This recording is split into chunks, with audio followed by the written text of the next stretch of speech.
Okie dokie, I believe we are all the way live. Hello and welcome to my graveyard. I am your host of the evening, the Cemetery Man from Salem, Mass. Always taking names and kicking candy ass. Live in the color here with you on Grande's Graveyard. And tonight I am joined by a very special returning guest. He is not the Antichrist. He's not Damien. He is the legendary Billy Henry. Welcome back to the show, brother. Thank you. I wish I was Damien.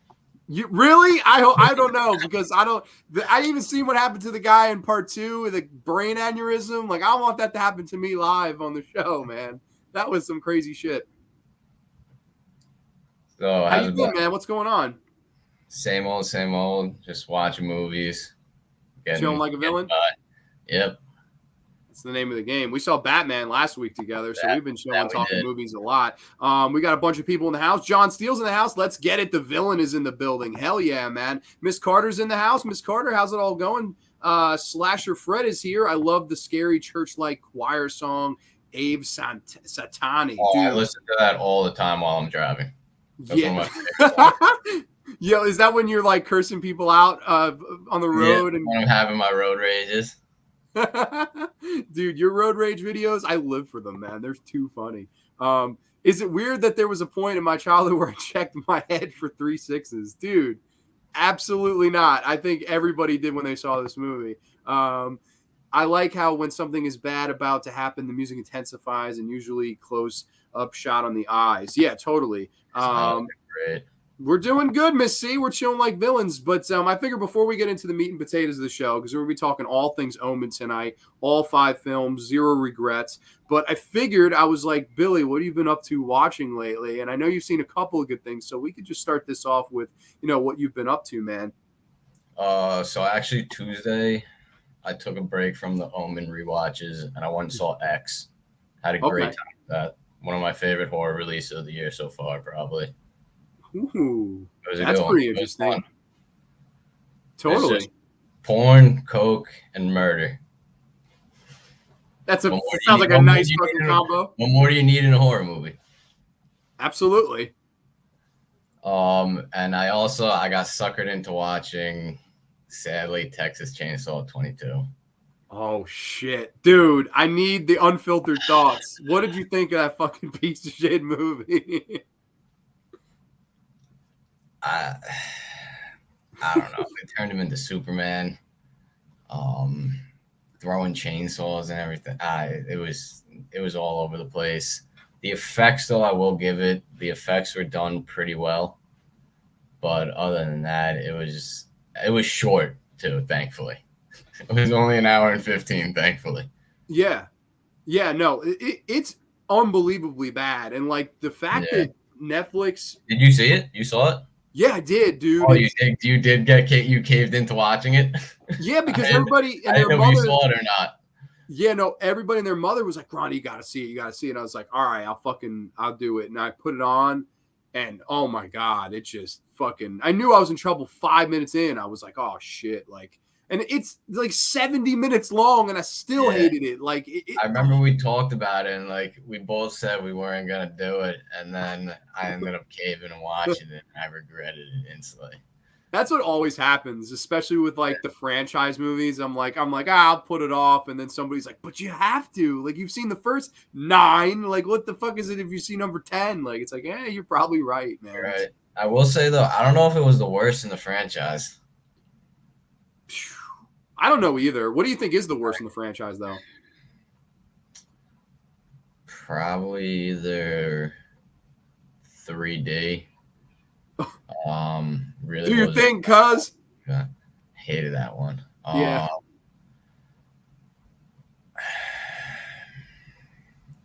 Yeah, I would have to go with 3D. 3D. Although I haven't seen Leatherface though yet. Dude, weirdly enough, and I know you're a mark for Inside. That's from the fucking people that directed Inside. You would never ever know. I heard it's atrocious. It is atrocious. And I don't want to watch it because I love Inside so much. I don't want it to ruin my views on them. Yeah. So I just have been avoiding it, and I don't plan on watching it, to be honest. I had the same, I was like, the people that made Inside fucking doing this? I was like, yo, I'm so in with this. And then holy shit. I mean, I watched it and an hour and 40 minutes later, I was like, wow, really? I can't believe this happened. Like, Yeah, I'm just not doing it. yeah, no, I don't blame you at all. We got a couple more people in the house. Matteo Appendino is in the Heezy. Ciao, Grande. Ciao, Billy. The Omen hands down into the top 10 of horrors all time. I think Billy. I can say right now that is the first Omen is my number 2 favorite horror movie of all time. Yeah, that's a big reason I actually wanted to have you on. Initially, because lately we've been talking a lot of like J horror and European horror and stuff like that. And I was like, you know what, it'd be cool because I don't know too many people aside from you and maybe Kyle that watch a lot of J horror, European horror. I was like, let me get him on to do something like that. And then like last minute, I want to call an audible. I was like, I know Billy's a diehard fucking Omen fan. You asked me, I think last Wednesday maybe about that. We switched to it. Yeah. And I don't know. I just felt it was right. As soon as it popped up, I looked at the notification on my phone. I saw Omen. I was like, yep, I'm with it. We're doing that. Yes. I think we were talking about what? One Missed Call? We were going to do the One Missed Call trilogy and then the shitty American remake. And I was like, I know Billy loves the first Omen. And like, it would be fun to talk about the sequels because aside from part 2, I hadn't seen 3, 4 in the remake in the longest time. So I was like, let me definitely, granted, it's probably a good reason, but I mean, I don't know. I felt like this was good timing and I'd never done the Omen, like 3 years of this show. So it's pretty wild. So I don't know. I felt it was good timing. Slasher Fred says, I read that the original was only film that Jerry Goldsmith won an Academy Award for. Dude, the score, and I would say Jerry Goldsmith, and we'll get into this, I would say he's the fucking MVP of the series because he does the music for like the first 3 movies. Amazing stuff, man. The scores, perfect. Robert Simeone's in the house saying, what's up? King Nee Gore's in the Heezy. What's going on? Gory Corey, good to see your name, brother. I know he's going to get on the Vinegar Syndrome sale later. That's dropping at midnight. I'm super excited about that. He's doing Videodrome?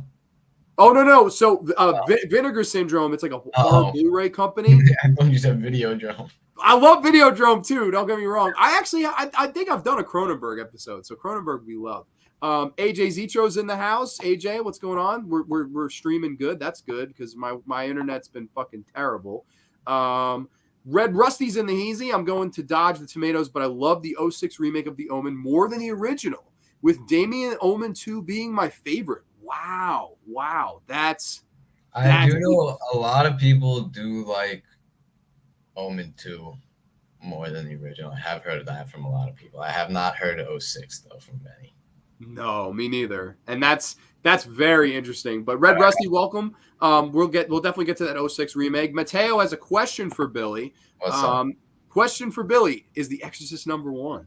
No, The Shining is number 1. I knew that. I cheated, but I knew that. Billy has some cool, like, you have like Kill Bill shoes, and which is funny because your name is fucking Bill, but fucking like he has some cool like apparel, like sneakers, and I think, do you have the Shining shoes or did you? I ended up getting the Vans drop when they came out.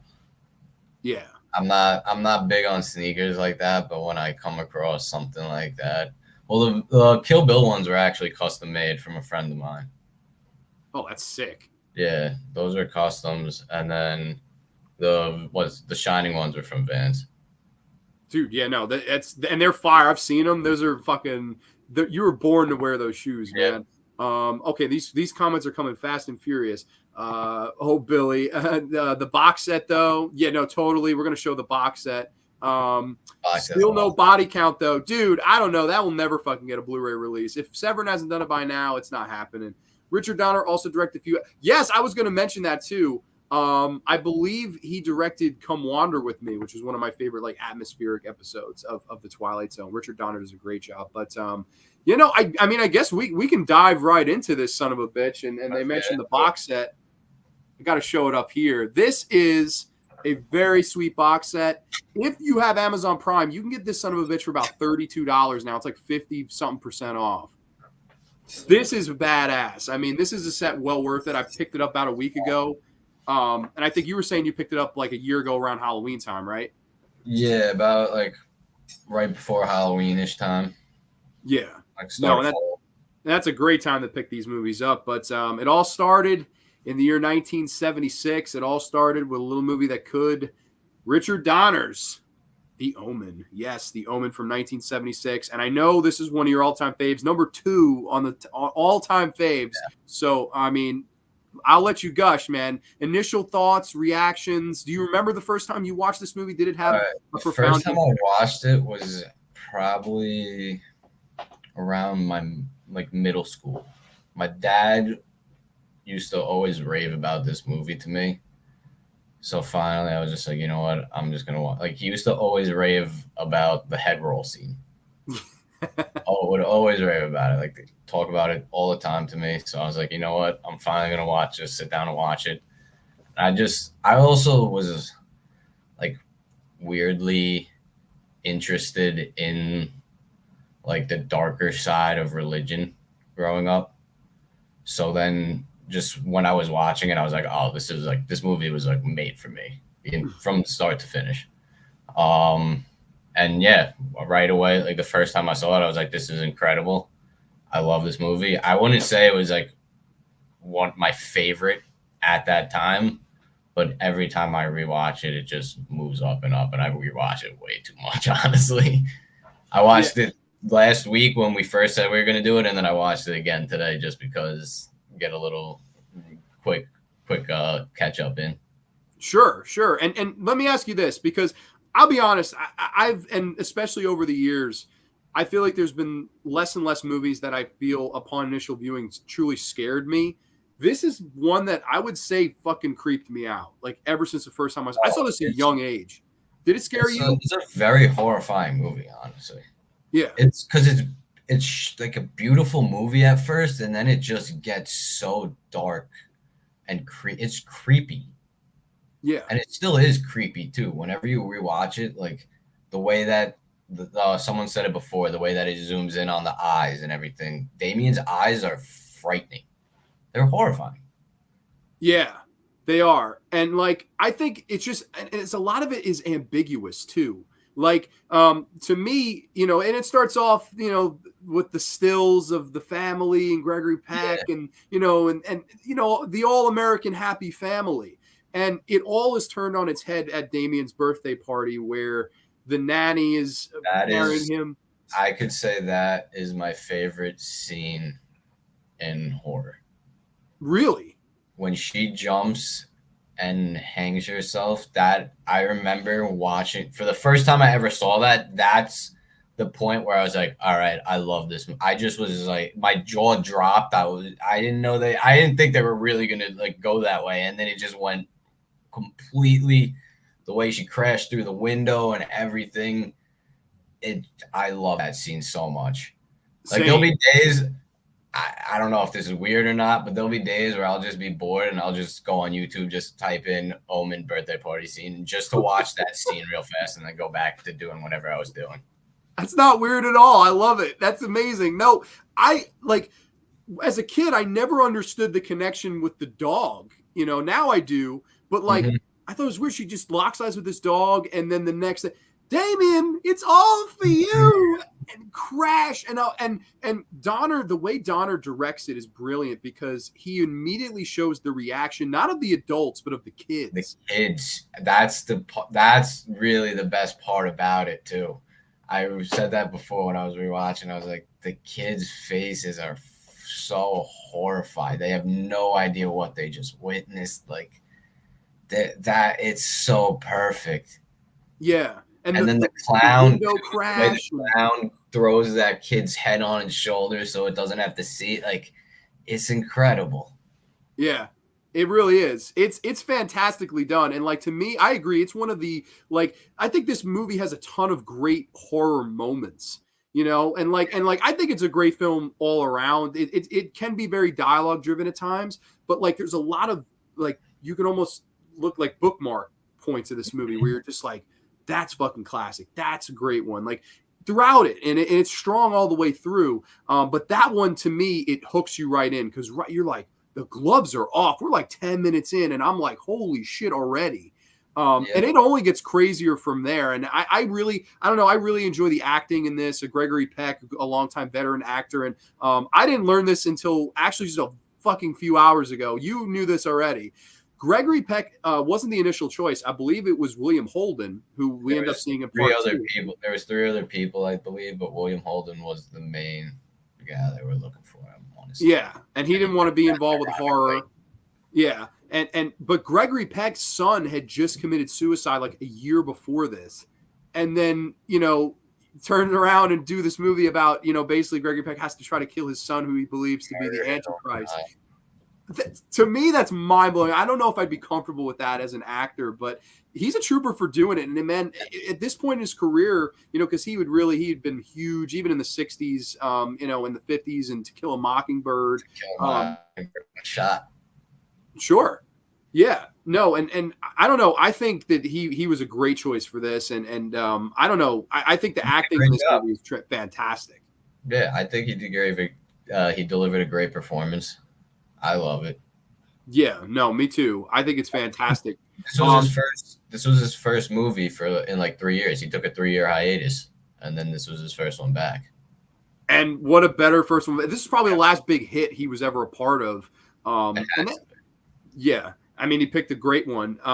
It was also the thing with this movie too that always grabbed me was around the time of like the late 60s, Rosemary's Baby had come out, and that set the world on fire. Of course, similar themes, of course, a woman giving birth to, the devil. And then, you look at what The Exorcist did in the early 70s, another movie like this. But I'll be honest, of those three, this one always sort of stood out to me the most.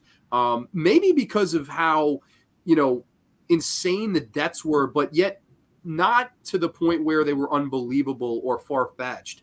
Every one of the deaths in this movie feel realistic, like they could have just happened as a coincidence. My favorite part about this movie, and that's the real reason why I love it so much. It's not unrealistic. Like, yes, it's unrealistic in a sense and coincidental and all that, and a lot of them are a little extreme, but like any of them could have happened on a freak accident at any moment. Yeah. And I think and it's something that I think even the Final Destination franchise took great, influence from, because like the David Warner death scene in this, that's totally something out of Final Destination. And I love that they go over the top with the whole head flipping and stuff like that. But also too, some down to the creepy nanny that shows up like in this film. I was going to bring her up earlier. She is so creepy and eerie in this. Yeah. Miss Baylock. It's just she gives you the creeps from the start. Just the way that she also just demands. She's like, I think it's good that I see your child alone now. Like, that's the first thing she says upon entry, and they're just like, yeah, sure, go for it. Like, what? Yeah, and they're like, at one point they're like, where'd you come from? And she's like, oh, the agency sent me. They're like, oh, the agency. All right. She's like, here's my papers. She's like, all right, I'm gonna call them. And then she goes, okay, I'm gonna go see your kid now. And then just goes and locks the door on them. So creepy. Yeah. Something tells me they didn't call, like, because that bitch was nuts. Yep, they never back checked her. No, and they probably should have. That was big, mistake number one. Do you also have, some really fun death scenes in this? You have the priest that's warning Gregory Peck that, your son was born of a jackal, and all this. And his death, I won't lie, like the first time I saw it, I was like, fucking holy shit. The whole impalement, like, wild. The effects in this movie are incredible. Yeah. They're so good. They are. And it's much better than it is in that remake where they do the CGI fucking pole through the guy. Like, this worked way better. And it's a reverse shot. The guy who did the effects was the guy who did Aliens and the Harry Potter series. And I mean, it shows. It's very quality, the effect, in my opinion. Then there's also obviously. Oh, I forgot to bring this up. Now that we're about to talk about him a little bit. Keith Jennings, sure, the most British character ever created in a movie. If there was a poster child for what a 70s Brit looked like, it is Keith Jennings. The name, the way he looked, he also looks exactly like Shaggy from Scooby-Doo. I never thought that. Yeah, David Warner, he does look like part of Shaggy. With that hair and everything, it's perfect. Yeah. And I like they introduce some interesting concepts too with him where he's taking pictures at the birthday party, and each person he takes a picture of, you could sort of see like a silhouette or something implying the way that they're going to die. Like you could see something with the priest, and you see something like a noose around the nanny's head. So his neck, and then when he ends up catching himself, that's the line going across his neck. Mm-hmm. And I thought that was brilliant, like using those concepts to like foreshadow the deaths that are going to happen in this movie. But when you first watch it, you don't have a clue. You're just like, oh shit, like this is, the aura around this film, the atmosphere of it is really, really well done. And to me, when you think of great atmosphere scenes in this movie particularly, it's that graveyard scene. That's the scene that really, truly scared me as a kid, I think the most in this movie. When Gregory Peck and David Warner, they go into the graveyard, not Grande's graveyard, but the graveyard. Fucking these dogs show up and, like stare them down. 6 Rottweilers just staring at them. That's horrifying. Bro, I remember as a kid being like, I was terrified of Rottweilers after seeing this movie. I was just like, fuck no. Like, I'm cool with dogs. I'm a dog person. Yeah. Rottweilers, no way. Stay away from me. Horrifying, yeah. Evil, dude. Mad. And then when they're climbing the fence and Gregory Peck's arm goes through the top. Oh, dude. It's so bad. I know. It's fucking brutal, man. And like, I don't know. I think Richard Donner does a really good job directing this because it's funny. He was coming off a lot of TV, like somebody mentioned before, The Twilight Zone, which is perfect background if you want to do something like this. But he had also done stuff like The $6 Million Man and movies like that, or television series like that. But this was really the movie that made him a big star. Because, the following years he would do Superman, the movie, and The Goonies, and, Lethal Weapon. Richard Donner did so many great movies. Yeah. And like to this day, we still talk about Richard Donner's films. I mean, the guy was an excellent filmmaker. And this is probably one of the most important movies of his career because it really got the ball. It gave him that boost. Yep. That bump that he needed. Yeah. And I think this is also a movie to me with great psychology. Because I don't know about you, and this is an interesting thing I want to talk to you about. How aware do you think Damien is in this particular movie of what's going on? I'm glad you brought that up because I was going to ask you that later on because I feel like he knows. I do too in this movie. Totally. He had to be aware. He had to know. He just the tricycle scene is the moment where I feel like it was 100% known. But even if you watch that, if you watch it very closely, when he hits her, he almost looks surprised that he hits her. Like he throws his arms back, and it's like I don't know. Like I can't. But then the way he's watching her though, he's just like looking at her so creepy. Even when he does the eyes with when the nanny jumps, they zoom in on his eyes, and he's just got those evil demon eyes. I don't know. I think he knows. I think so too. And honestly, we were talking about this before the show went live. That final shot in this movie of Damien in the graveyard turning towards the camera, serious face, and then just the sinister smile, the fourth wall break, which I love, and I use it as the thumbnail. To me, it's the money shot of this movie. I got the impression as a kid the whole way through I couldn't tell. Does he know? Does he not know? Is he an innocent player in this whole fucked up game? That smile to me sealed the deal. That's the deal. Yeah. That's what you do for real. And I think that was so smart because, that's similar, themes in Rosemary's Baby. Is she crazy? Is she not crazy? We find out at the end. She's not crazy. This shit is crazy, and the same thing here. Like, are we as the viewer, does he know? Does he not know? All right. That smile, I may have bought it, but that smile, that son of a bitch, he did it, although in the second movie, they probably insinuate he didn't know because the second movie, You think so? Okay. We'll get there. We'll definitely get there. But I don't know. I always thought that was an interesting kind of, psychology use. Like, did he know? Did he not know? And again, like, we're going back to some of the death scenes. The mother in the fucking hospital, that always scared the shit out of me. Like she's trying to put her shirt on, and then Natty just shows up out of nowhere. Baylock, man, she's just tossing her out the window. Yeah, dude, fucking Mick Foley dropped. Go Mick Foley drops through the ambulance, the door pops wide open. Yeah, just blood dripping out of her mouth a little bit. Yeah. No, that's a great scene. Of course, scene. The fucking decapitation of David Warner. I mean, perfect. I love how they keep playing it back. Like they play side angle, front angle, slow mo. Like they play it over and over. So you're just like, all right, I got the full effect of this, but not too much gore. They did that because if people covered their eyes in theaters when they saw it, he made it excessively longer to the point where they would have taken it off expecting it to be gone and opened their eyes and just still see the head rolling. Yeah. And that was smart. That was really smart with that they did that. My dad, that's the scene that got me, that that's one of my dad's favorite scenes. He used to rave about it to me all the time, and it got me to check this movie out. So I'm thankful for that scene forever. Same here, man. And I think, another big thing about this movie is I like that it had rules towards the end. Like when he goes to, I think it's Rome, and he meets the guy, it's like the 7 daggers, and you have to kill him on hollow ground. And to me, it's like almost like old school movies, right? Like Dracula and the Wolfman, they all had rules, right? Silver and Midnight and all these things. And well, it only makes sense. Like there would have to be rules to having to kill the devil. I mean, there's no way it's just going to be an easy task where you can do anything to him and just get him out of there. Like it only makes sense. Sure.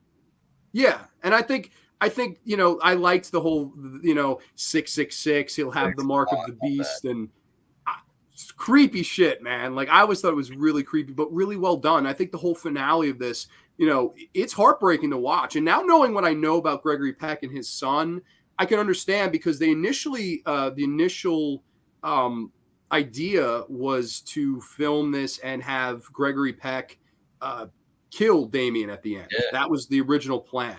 I think they even shot a version like that, I'm pretty sure. Yes, and I don't know if it's ever seen the light of day, though. I don't believe, because it's not on here, and I would assume if it's not on here, it's not anywhere. It's not anywhere then, yeah. But I don't know, and I think we agree about this. This might be a dumb question, but I think we both like the ending that they used instead of that one, right? Oh, this is that the ending that they use. You can't kill like him. If they would have just killed Damien there, you can't have the devil won that one. He won it all throughout the entire thing, and would have just that was the perfect ending for that movie. I agree. I think it's perfect. There was no better way to end it than having it go like that.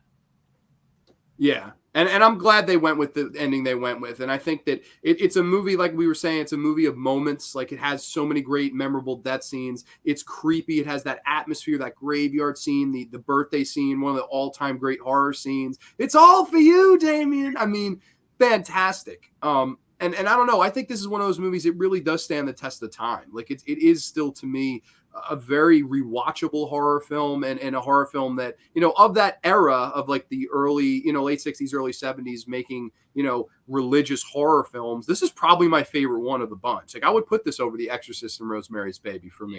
You know where I land on it. So yeah, totally. If you had to rank this, it might be a dumb question. If you had to rate this out of 10, what would you give the original Omen out of 10?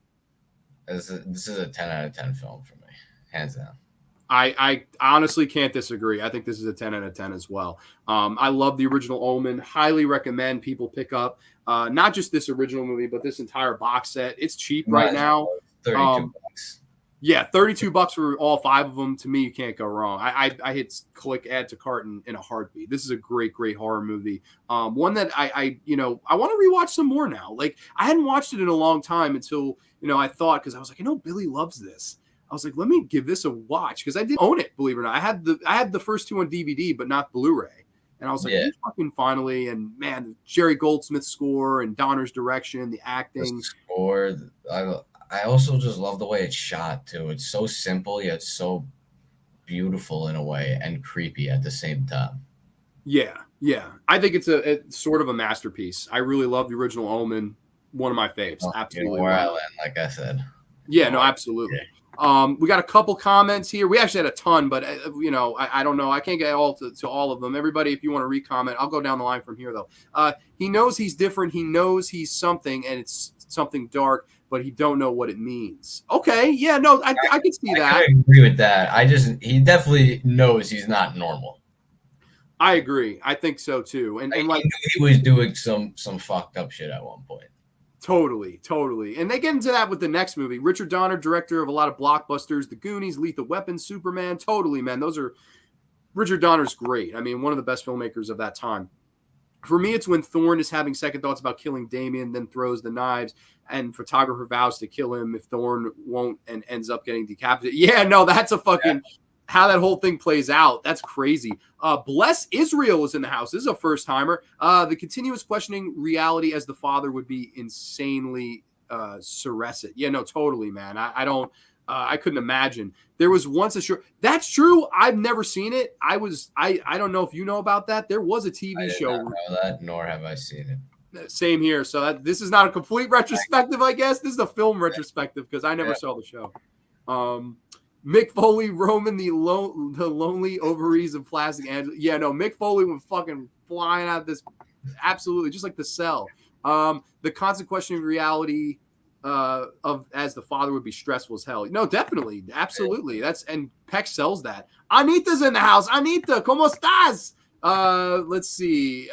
Blessings was Damien on A&E. Wasn't good. Big swing and a miss. Okay, I haven't seen it. Anita says, watching the show from the dip. Thanks for the support, babe. I appreciate it. Slasher Fred, Gregory Peck was also in the original Cape Fear and the remake. Okay, yeah, no, totally. And Gregory Peck's fantastic. What do you think of the Omen Been a Curse movie? What do you think of this, Billy? Because they mentioned this on a documentary. I heard someone claim the producer was just making up a lot of it. Yeah. I don't know.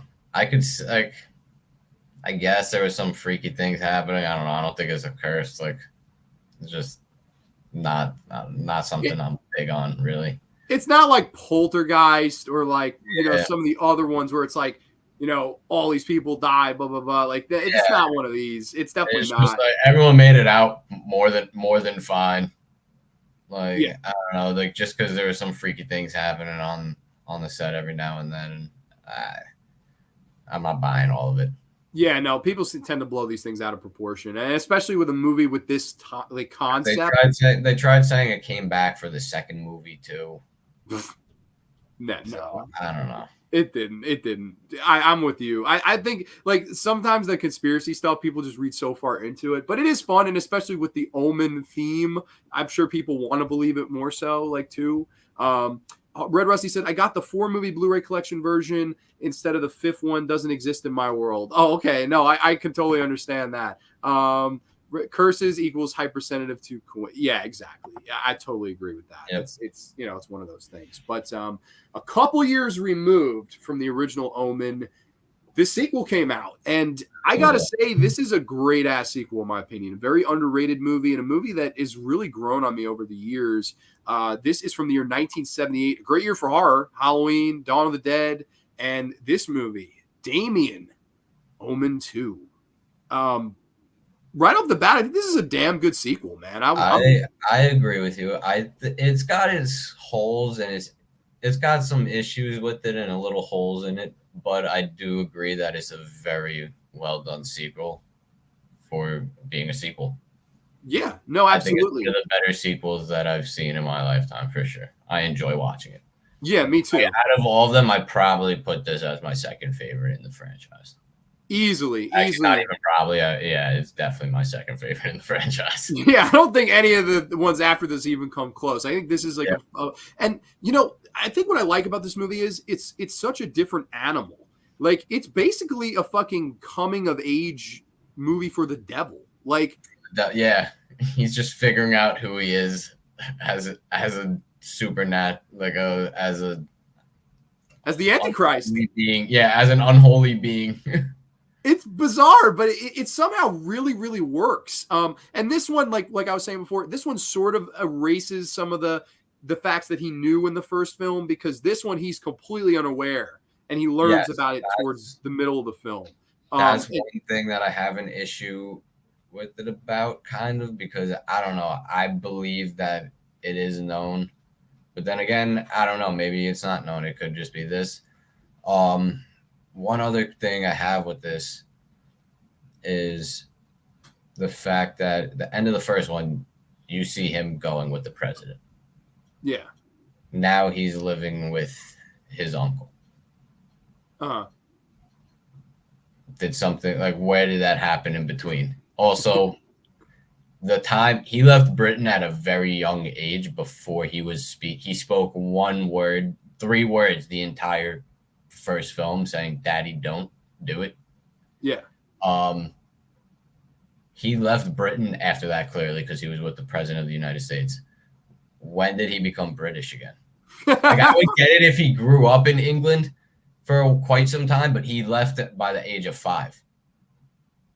Yeah. You don't develop an English accent by living there that long. But by part 3, he doesn't have the accent at all. And then that was what I remember yesterday when I said to you there was something I had to bring up, and I don't know whether to blame 2 or 3 for it.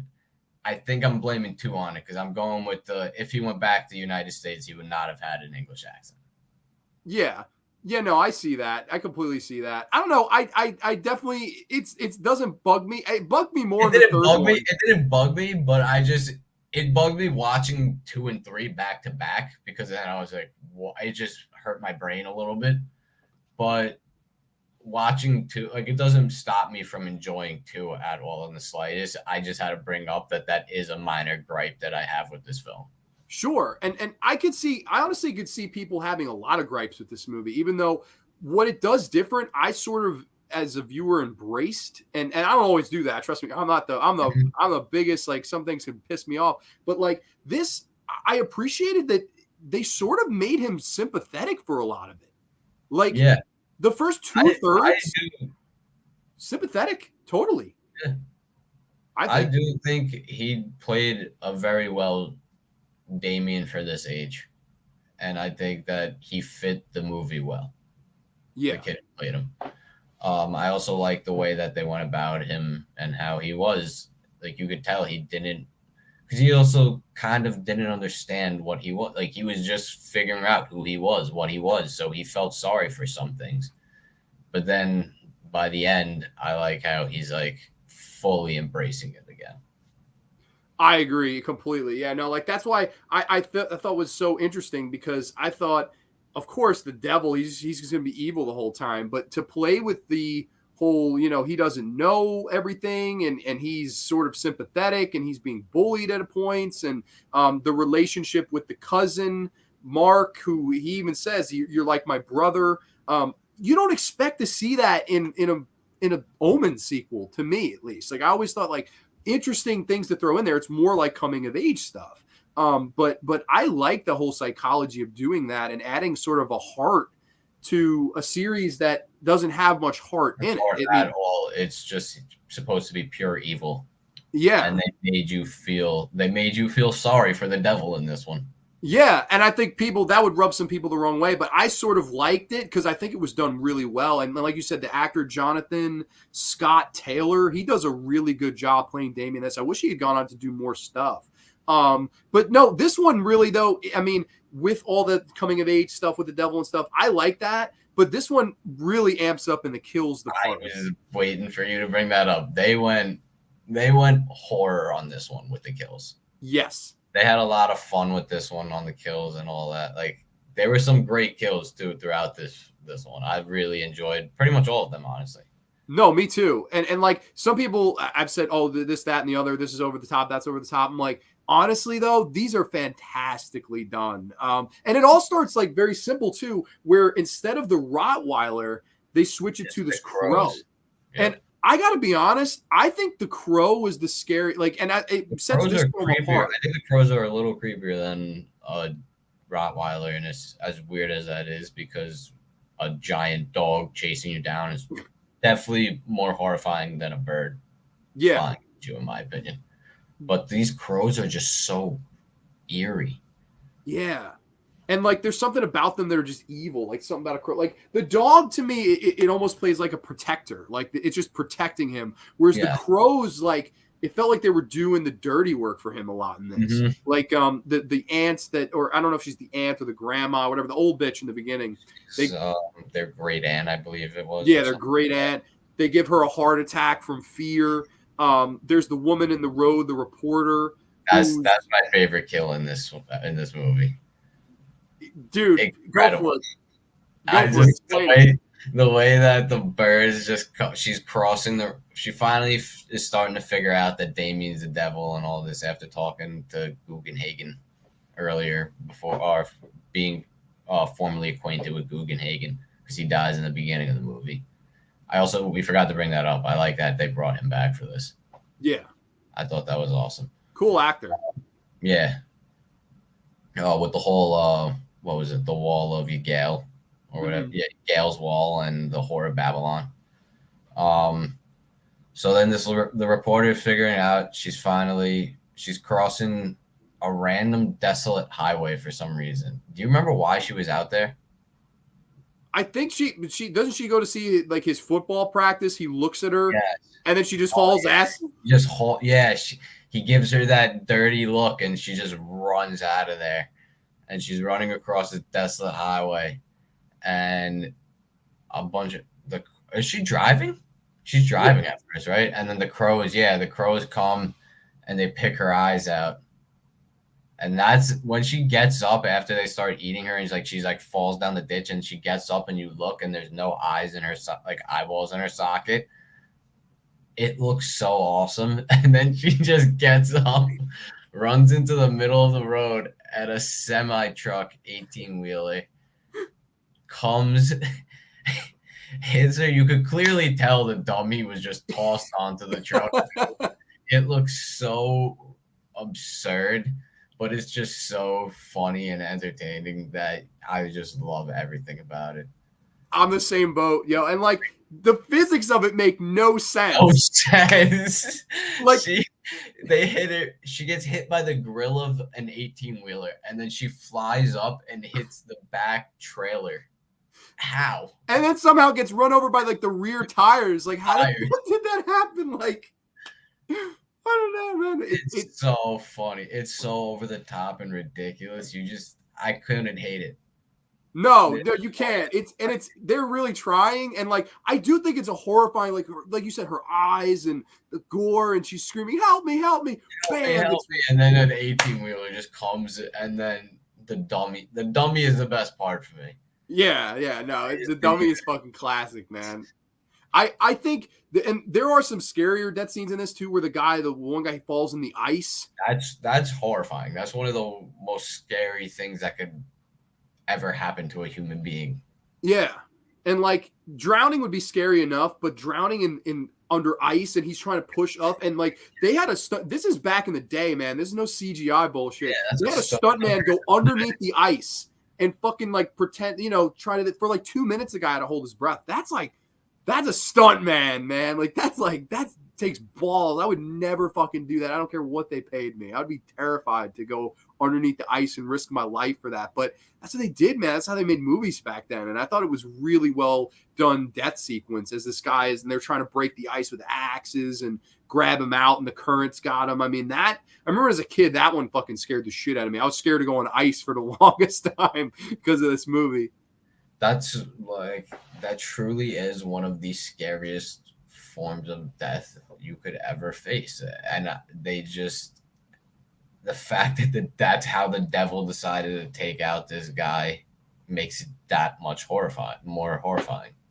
Yeah, it did. It definitely did. And there's also the death scene in the fucking elevator where the doctors. The elevator is a great one where they do you think they were trying to one up the David Warner death scene? Yes. I think so too. I say that to myself every time I watch it. I go, they really were just trying to top the decapitation scene, and as it was good, nothing's topping the decapitation scene from the first one.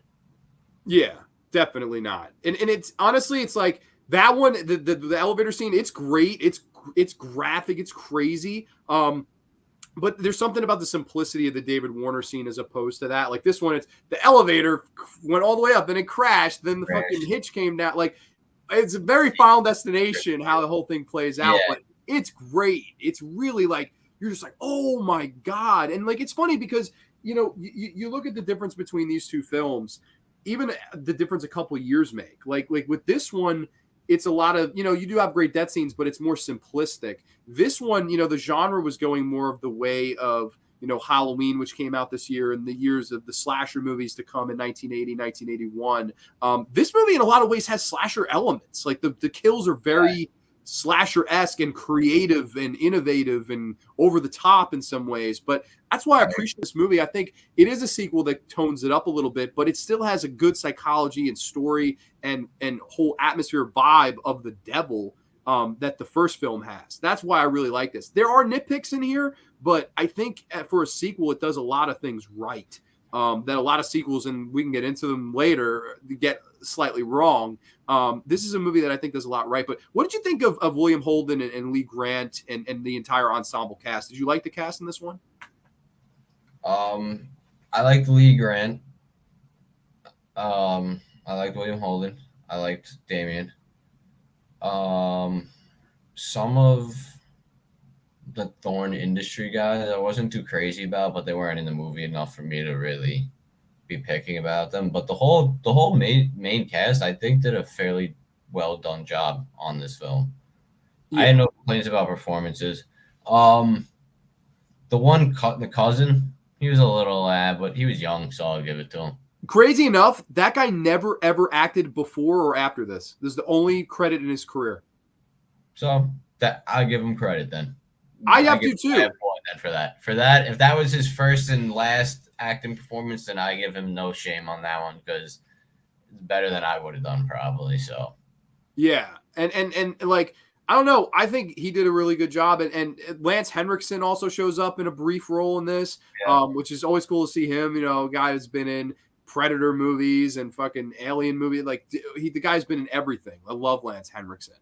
So it's cool to see he's in the Omen movie as well, although he doesn't die in this. But to me, I think probably my favorite scene in this movie is towards the end where Damien confronts Mark, the cousin, and in a lot of ways he's basically saying, "Come with me." Do you think this was genuine? How do you feel about that scene as a whole? Because it's probably my favorite scene in the movie. That's actually one of my favorite scenes, and I was waiting to talk about that, so I'm glad you brought that up.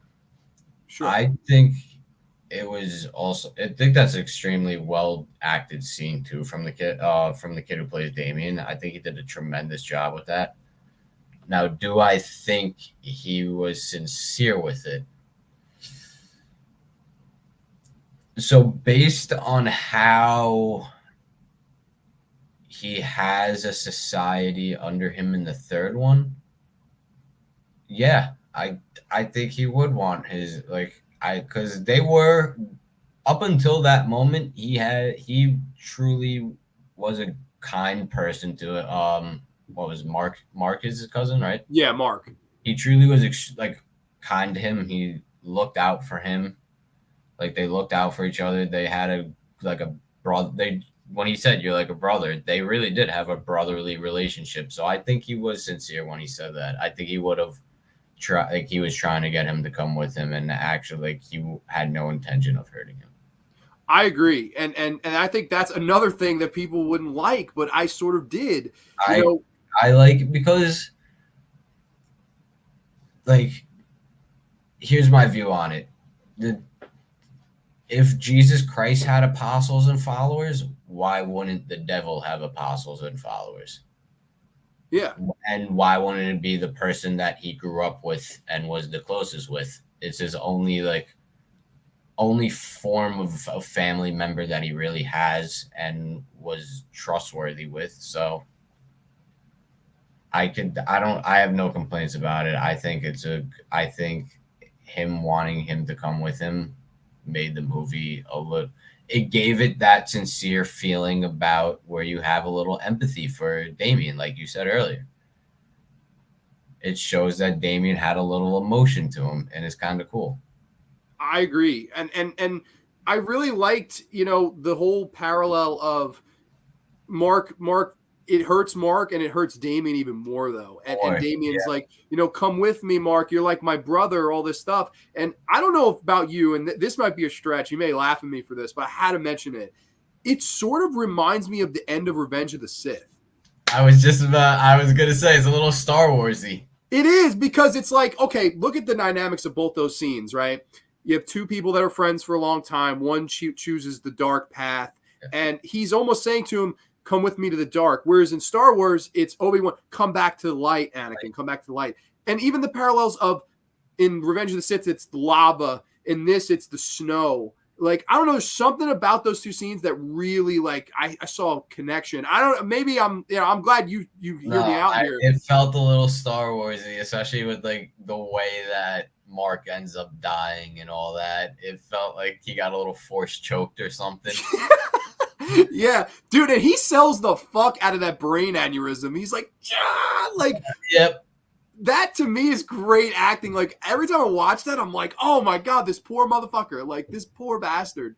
But I really, that whole scene to me is fantastically done. And Damien, I'll give you one more chance, Mark. And just the sinister, you see him almost like, if he comes with me, I'll still be cool. If he doesn't, I'm as cold as ever. I have to kill him. And he does, and like as soon as he does it, he looks like he regrets and screams like he's upset about what he's done. I think really good. It hurt him to do it, and I like that it showed that Damien had a little sympathy for people in this one, and he felt bad for doing certain things. Yeah, and I think that's the reason I really think people really put this movie over. It does have a lot of themes that you wouldn't expect to be in an Omen film. And these, I mean, 3, 4, and the remake don't have anything like this going on in it. So, I mean, it is what it is. I could get why somebody would say, oh, I really love Omen 2. And I get why somebody would say, I can't stand Omen 2. I will say my biggest gripe with the film is the very finale. The ending. Thank you. I think it's very fucking rushed and like messy. And like, honestly, I'm not a fan of it. I'm not a fan of the ending either. But I don't truly dislike it, but it's not anything I'm crazy about, and it's definitely one of my least favorite parts about this movie. It's easily my least favorite part, because like all the way up into that, like even once William Holden is like, all right, I believe it now, I'm gonna go kill him. Like everything up to there, great. And then that last like chunk, that last like 10, 15 minutes is just like, that's it? Like really? I hate the little fire scene too, when when it starts burning in the museum. Like it felt cheesy to me. It felt cheap in a way, and like you said, it was rushed. It such a fast like finish to the movie, and they tried to replicate the little type of smile thing at the end where he's just looking into the camera again with the on the steps of the museum. I don't know. It's just, I'm not crazy about that. I'm not either. I just and I know that there was a whole production problem with this movie. There was originally Mike Hodges was the director, and due to creative differences, he was fired, and they hired Don Taylor, who the reason they hired him is because he would get things done on time and on budget. And I'm thinking they went one day over the shooting schedule. I'm assuming that, and I know films are shot out of, sequence. I'm assuming this has got to be one of the last things they did. Had to be one of the last days of filming.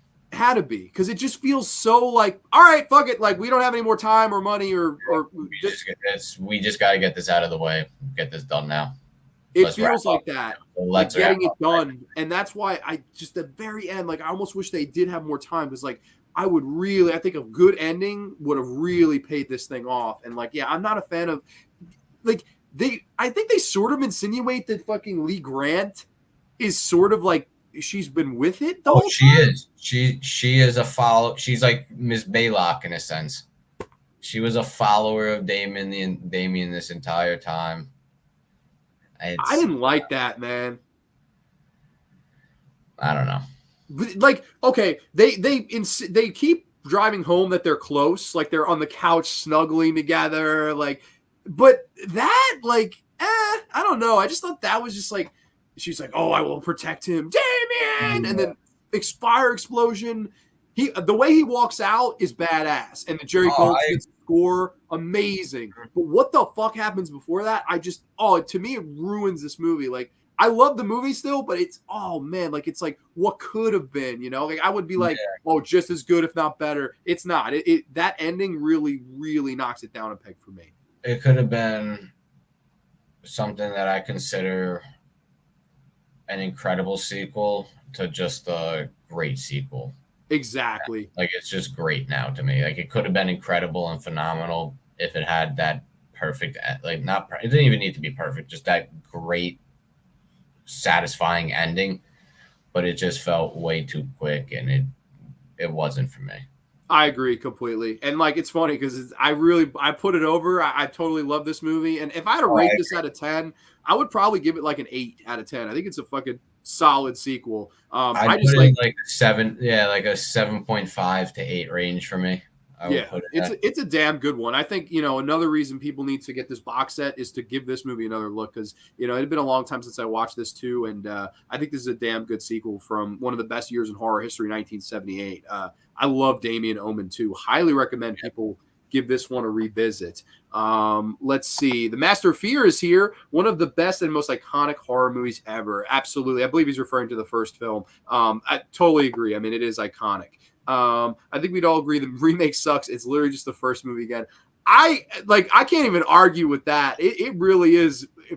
Aside from like 2 dream sequences, it's the same movie. But like we'll get there. We'll get there. I got some things to say about that. I'm excited to hear your thought. You were saying you were excited to hear mine. I was like, bro, I don't even know what I have to say. Like, I don't want to let you down. I read that Richard Donner was originally supposed to direct Superman 2. I believe he did. I think he did. And what I happened? know he did a couple. He did a couple of them. Yeah, he did Superman 1 and 2. And what happened was on Superman 2, he was disagreeing with like some of the ending stuff, and they fired him. And they released the cut that he didn't approve of. And so now years later, they released the Donner cut of Superman 2. I can't lie, though. I like the theatrical cut better. And that's coming from a big Richard Donner fan. But Superman 2 was probably my favorite Superman movie. We don't all agree on that, Master. Oh, okay. So, yeah, Red Rusty likes the remake. Don't love or hate the remake. I just don't really see the point of it. I feel like the original was fine. It wasn't necessary. Yeah, I agree with that, too. We're going to get there, though. But first. But that was also the era where they were just I was gonna say, you were talking about how now you feel like they're all you see is remakes and remakes and remakes. That was also the early 2000s too, in a sense. There was Absolutely. remake after remake. Texas Chainsaw Massacre, Dawn of the Dead, fucking all of these movies were being remade. Halloween was 07. Last House on the Left. What else was coming out then? Halloween, Friday the 13th, Nightmare on Elm Street. They remade them all. They really did. That was on the peak of remakes. So yeah, no, I see why they did it, and they made a lot of money. I think that remake made like $50+ million. So I mean, I still, they also market. It was also the best day in horror history for a remake to come out for this movie too.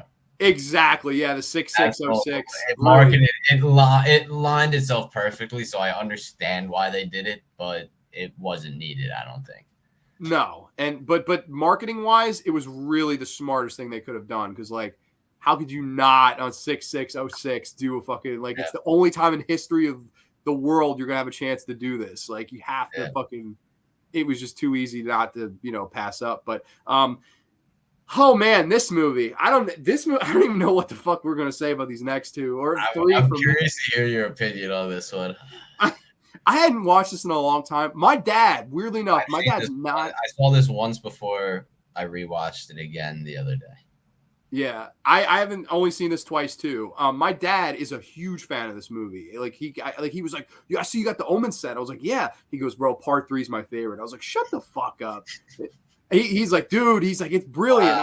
I was like, "I don't know about that," but this is from the year 1981. This was originally released as The Final Conflict, but now it is known as Omen 3, The Final Conflict. Yes, starring Mr. Sam Neill. I don't know. This is a fucking odd film, in my opinion, man. What are your like initial thoughts on this one? Because this is a weird one for me. I will straight up say the first thing I need to get off about this film, this is my least favorite ending in the franchise. By far. I hate the ending of this movie so damn much. But we'll get into that later when we get to the ending. I thought you were going to say it's your least favorite. I was like, if you like Omen 4 more than this, no, I don't know. Like, no. But the ending to this movie is my least favorite of the franchise. I will I have no problem going on about that. And we will. I hear that. I think it has some good moments to it, but it's all over the place. It's weird. I don't know what I don't really know what they were going for at one point with it, but then I'm not crazy about it. That's really it. I'm not either. Like, and I think what you have with this movie here is just too much going on. And yes, like, I know it's all over the place. Yeah. And I know there are probably a lot of, oh, well, fuck you. You know, you just want another Damien 2 with crazy over the top kills and, you know, blah, blah, blah. Honestly, instead of this, I like the kills in this a lot, honestly. Like I said, it has its moments. I think the scene where where the ambassador blows his brains out with the door, I think that's incredible. That was a great start to the film. That's the best that scene in the movie, too. Like, it sort of blows its load early. That felt like something that would happen in the first film. Yeah. There was another one that I really liked in it.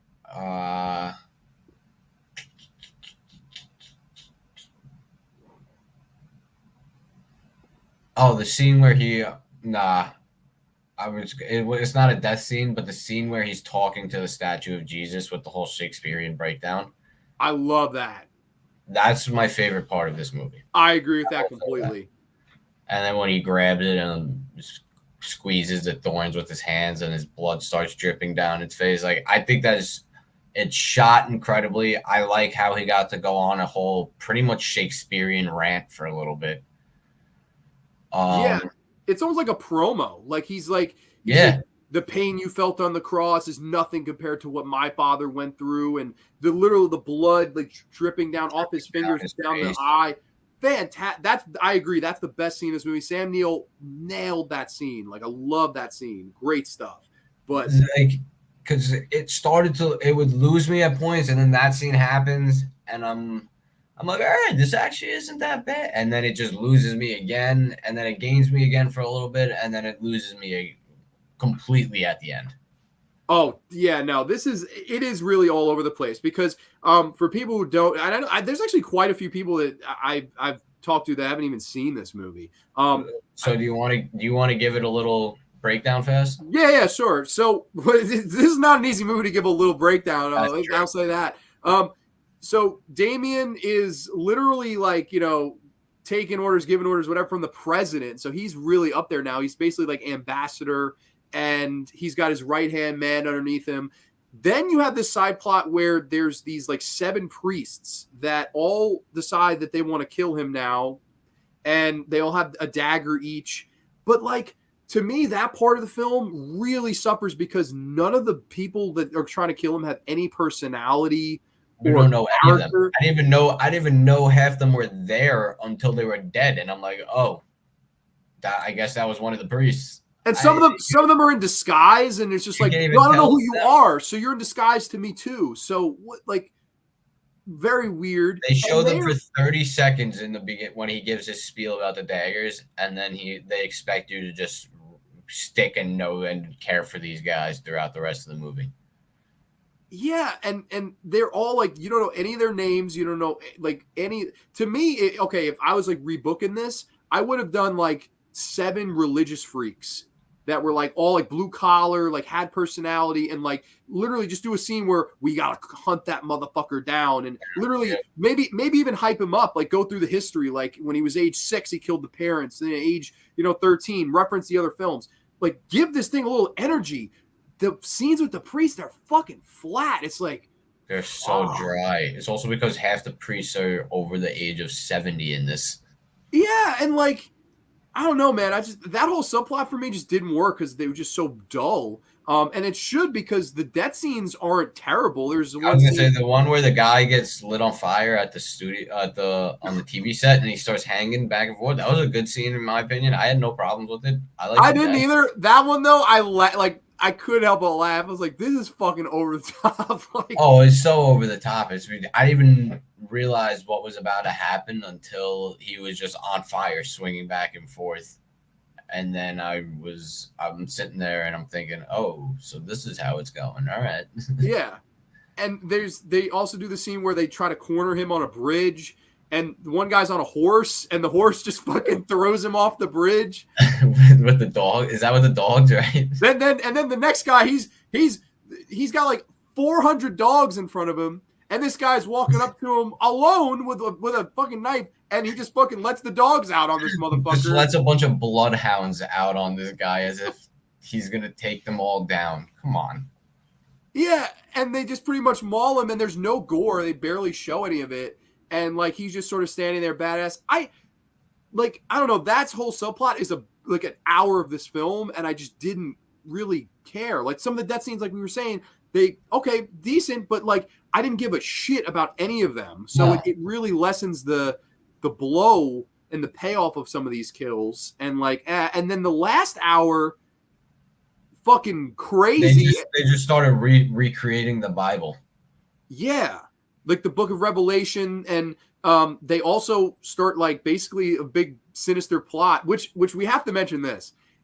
He's going on with his right-hand man about all the children born between midnight and 6 a.m. on March the 24th, which is the day we're recording this. That's incredible. Bizarre, but it freaked me out. And I was like, wow, that's actually bizarre. But like, it's the Omen Curse. Yeah, I guess so. I'm glad that the Wi-Fi is not fucking cursed, to be honest with you. This is selfishly. But he wants to kill all the babies that was born between midnight and 6 a.m. on this day. And like, some crazy fucking scenes ensue. There's a woman, she loses her carriage and the baby gets fucking hit. There's a nurse that like gets possessed and turns off the oxygen in the fucking... It went from a very slow, boring movie to just all of a sudden we're just going to mass genocide a bunch of children for you on screen. It went from 0 to 100 very fast. Yeah. Like literal child genocide was just all over the camera for a while.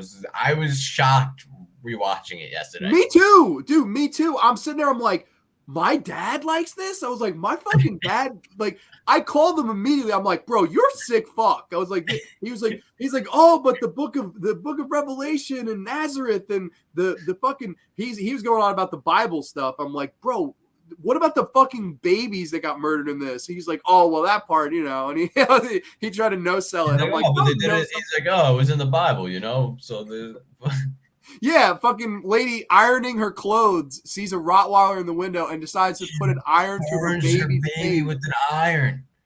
What? It escalated so quickly. I don't know. It's just odd. Like, I don't know. I don't care for this movie really. It's funny because you would think I'd appreciate how batshit it goes, but like they go too far religious to me, like way too far. Like the baby stuff, it's like, okay, I didn't expect that. This is pretty crazy.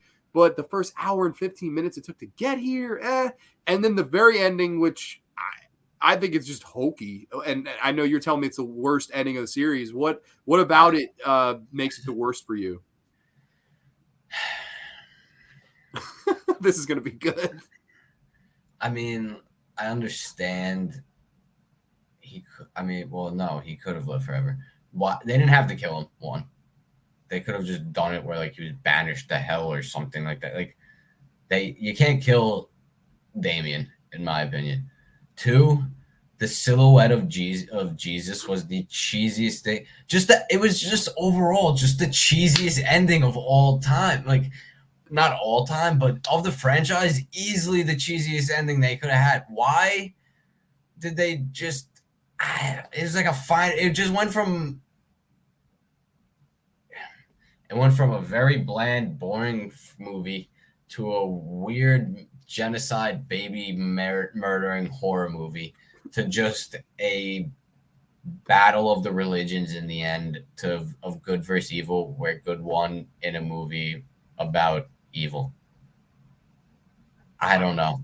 I can't stand it. I don't like the ending at all. There's nothing about it that appeals to me.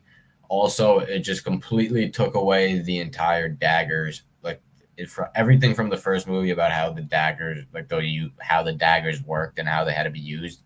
I guess that was not needed at all in the slightest because it just took one stab, and all of a sudden Jesus just showed up and ended it for everybody. Yeah, Um, it's lame. It's lame. It's and like they do this whole thing. The person that does kill him, it's like they're trying to set up a romance with them throughout this film that you just don't they, fucking buy. What, oh, also the most absurd sex scene dude? I've seen in recent time, and I've watched a lot of Cronenberg movies in the last couple of months. A lot. I am just where that was.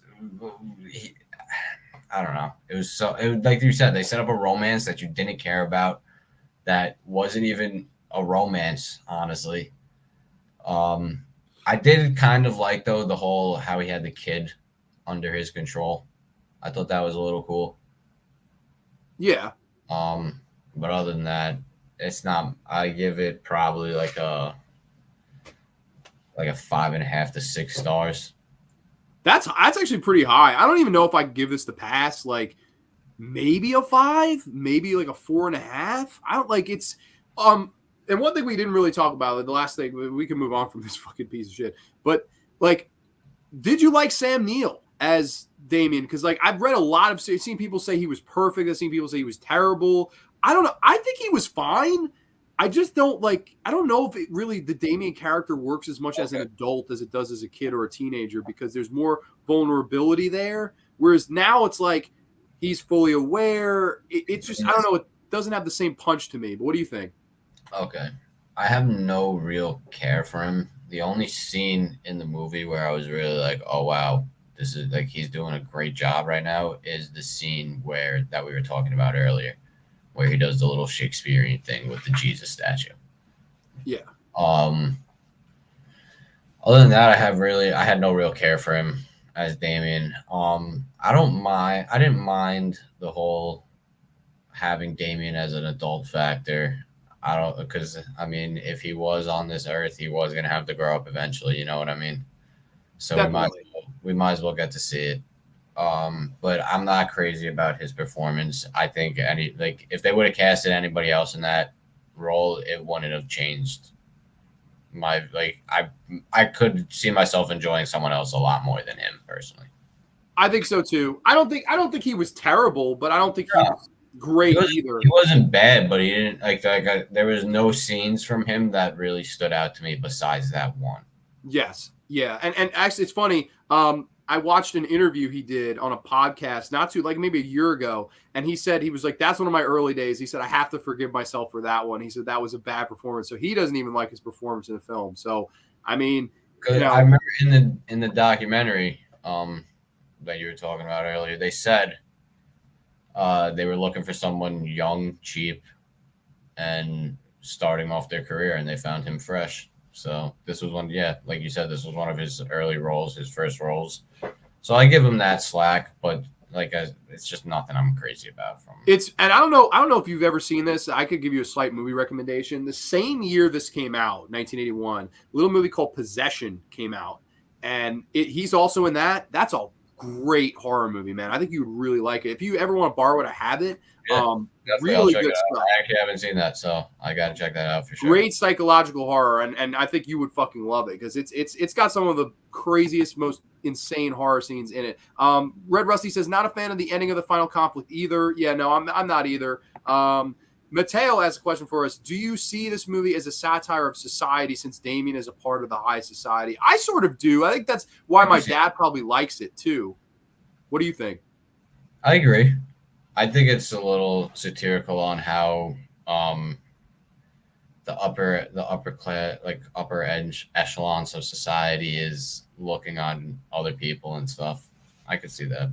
I think also too that there, a lot of people, they'll always say this term, you have to vote or be behind the lesser of the two evils, and I'm not into politics or anything like that, but I always hear that phrase, and I always like in the back of my head, I'm like, but wait a minute, so you're acknowledging no matter what you do, it's evil, and then what could be more evil than backing the devil, the Antichrist himself, So I think that's a smart idea. I do also think, oh, my bad. Continue. No, you're good. Go ahead. I was going to say, I also do think that the movie does, there's a reason why he ends up in a political family or high-end political position every single movie. That they are trying to tie the evil in with the politics, I believe, throughout Yes. the series. But I don't think they bash you over the head too much with the No, politics. I don't think it's anything really in your face. It's just something that when you watch the franchise, you notice, oh, wow, he's always ending up somehow with politics and a political end and a political power or a strong influence on society like Thorn Industries and stuff like that. Yes, I absolutely agree. He was more interested in recruiting the kid as his protege than romancing his mother, in my opinion. I don't know. Again, though, man, like this whole movie just feels so unfocused. Like I don't even know. Maybe you're right, but maybe not. I don't know. Like he was just trying to plant the seed. Plant the seed to make us suffer through part 4. I guess that's a perfect transition, is it not? I mean, this is holy shit. I watched this last night and I regretted pressing play immediately. This is from the year 1991. This is made for TV movie. This is Omen 4: The Awakening. So, has Hallmark ever made a horror movie? Not to my knowledge. Well, that is your first Hallmark horror movie. This is there. I laughed a couple times, I guess. I'll give it that.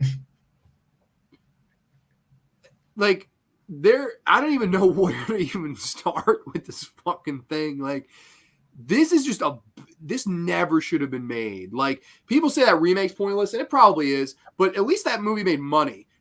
What was the point to make this? Why did anybody in a producer, and I didn't get to the part in the documentary when they're talking about this. I would love to know who greenlighted this movie, because who said this was the good idea? Why was this ever made? Why was this thrown into existence? Who thought of this? Oh, what? There's an Omen 4. Yes, there is. Unfortunately for us. It is the shortest. That's probably my biggest positive of this fucking movie. It's the shortest Omen movie. 30. It's an hour and 31 minutes, right? Because they had to be made for TV, so I guess they couldn't do the 2-hour thing. But I guess to give a brief plot synopsis, because I don't even know what the fuck I want to say about this movie. Basically, this is about Damien's daughter, Delilah. What the fuck was her name again? Delia, whatever the fuck. Delia. Or something like that. Yeah. So this family takes her in, and basically insanity ensues, and I don't know, it's just bad. Like, there's nothing positive I could say about this movie. This was initially they started filming with Dominique Othin and Gerard, who horror fans will remember from a little movie called Halloween 5. Yes, that's the guy who made Halloween 5, started making Omen 4.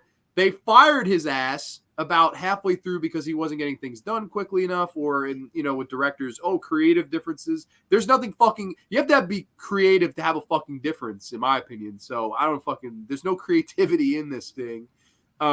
They fired him. They hired some other guy to get it done. And once again, on time, on budget, whatever.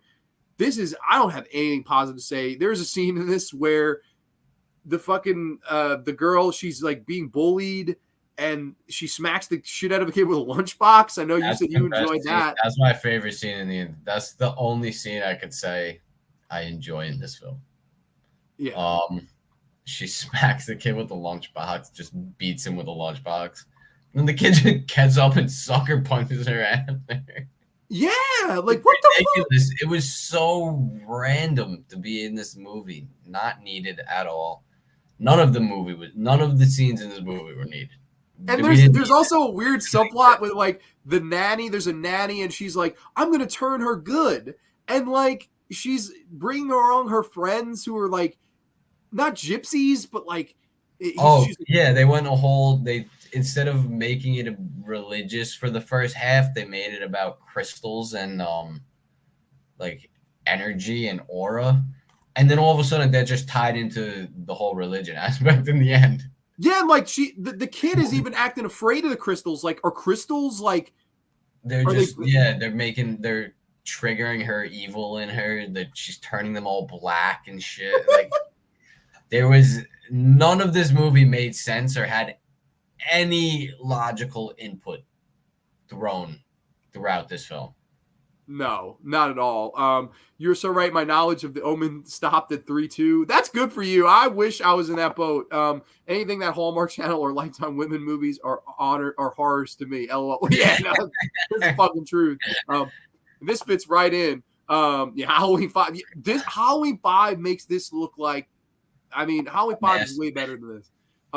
4 to me is like pre-Orphan, where instead of an older woman with dwarfism that pretends to be a child in order to con families into adopting her, you have the daughter of the villain. Yeah, and this kid, and I don't mean to be mean, and I'm not trying to be mean to the actress. She just, there's nothing to her. She wasn't a good actress. She had no sinister like quality of the kid in the first film, or even, you know, Jonathan Scott Taylor in the second film. Like, and I don't mean to be mean. I know kid acting, it's got to be a hard job, but man, she just didn't do anything. Like it's just a blah. I'm not trying to be mean or over. There wasn't a single good performance in this movie. No. Also, we didn't even mention at one point that it just became a detective film. It became a detective Christmas film movie where he was just. I'm not even going to call it a film. I got to stop calling it that because it doesn't deserve that. This is just an episode of TV. Shitty one. Where did that come from? Why did they go with that direction? That guy was also atrocious, the guy who played him. Oh, Michael Lerner. Yeah, and he's a big character actor in a lot of films. But yeah, he shows up and like he's being a PI and going to all these fucking places, and like it's just, it becomes another film at a point. And it just turned into a completely different movie out of nowhere. Yeah. And it felt, you said also, oh, thankfully this is the shortest one. It felt the longest one. Yeah, by definitely. Far. It's brutal. Like there's not one good death scene in it. And like because it's made for TV too, so you can't even get a good death or a good kill or anything. It just cuts screen every single time. Yes, they do. They try at the beginning to do a decapitation scene where the father of the bully, he's like angry, he pulls out without looking and gets his head taken off, and it's poor. It's really, really poorly done. The wall bouncing with like the clown face on it. Yeah, the scene with the gypsies park just fucking, it sets on fire. And then the nanny's like, oh, I still think she could be converted. Like, what? Like, she just burned this fucking place down. Burn your people to the ground. And then you're like, oh, there's still hope. What? There's no fucking hope. The scene with the horse going fucking crazy. And they insinuate, they do this whole weird thing where the parents, they adopt her because she can't conceive. Then all of a sudden she's pregnant. And they imply that the only reason she got pregnant is because the fucking daughter inserted her own twin into this woman. How the fuck that happened? I don't know. No sense at all. They literally just said, let's just make up the most batshit thing we could think of and throw it in here. There's no backing or reason for that to even be here. It doesn't add anything, and it doesn't take anything. Like it's just like, what? Like, okay, like what does that add, you know? And it's like, I don't know. The whole finale of this is weird. Like she gives birth to the kid, and then she realized, she's like, oh, she wanted me to. Now I'm gonna go kill them all. And you know, spoilers for people who don't fucking, nobody should watch this. She points the gun at the kids, and they convince her to shoot herself. And then they fucking, it's a graveyard scene, and the father's holding the baby and the kid, and they walk away, and they play the Jerry Goldsmith score, which I was like, I hope he got a fat royalties check for this, because this is a piece of shit movie. I still will say that I enjoyed that ending more than 3. I mean, that's fine. That's fine. As long as you think 3 is better than this. Oh no, 3 is this is a 1-star movie. This is a 1 out of 10. This shouldn't exist. That one came from the lunchbox scene, and just the fact that evil won in the end of this movie, because this is a movie about evil. Let me ask you this. Now, I didn't plan this or anything, but do you think that should have been a recurring theme for all of these movies? Or do you think that there should have been a point where good did win? Because I know when they did do good one, it was done poorly, but do you think there was a way that they could have had Damien die and them do it right? Do you think that was possible, or do you think the devil should always win? I don't think it necessarily needed to go that way, but if they would have executed it correctly and in a good manner, I wouldn't be going on this rant right now about how evil needed to win in all of these movies. I would have just accepted it and enjoyed it for what it was. But since it was done poorly for me and I just had no interest in it, and it just made me emphasize the fact that evil needed to win in these movies. Because the one time they had evil lose, it was dog shit, if you ask me. It was. It really was. It was lame, and I don't know. Part of me wishes that Omen 3 would have had a better finale. Like I think you could have killed him, but there's no epic grand feeling. Like the end of the first one, it could have worked correctly if they just went about it in a different manner, but it didn't. So I'm sitting here standing by my claim that evil needed to win. I'm with you. I'm pretty much with you. I think, like, okay, maybe you could have booked it better. Maybe one of his apostles turn on him, like something like that, like something you didn't expect. Like they were standing in a church and he's like, I'm going to burn this down, hollow ground. And then all of a sudden heel turn, like babyface turn, or if you will, stab, like maybe something like that. Just surprise energy. No fucking Nazareth coming down. Like what the fuck was all that with the lights and shit? Like that. Yeah. It was a poorly done. It looked like a low budget outline of just Nazareth and the end, and it was not what I wanted to see.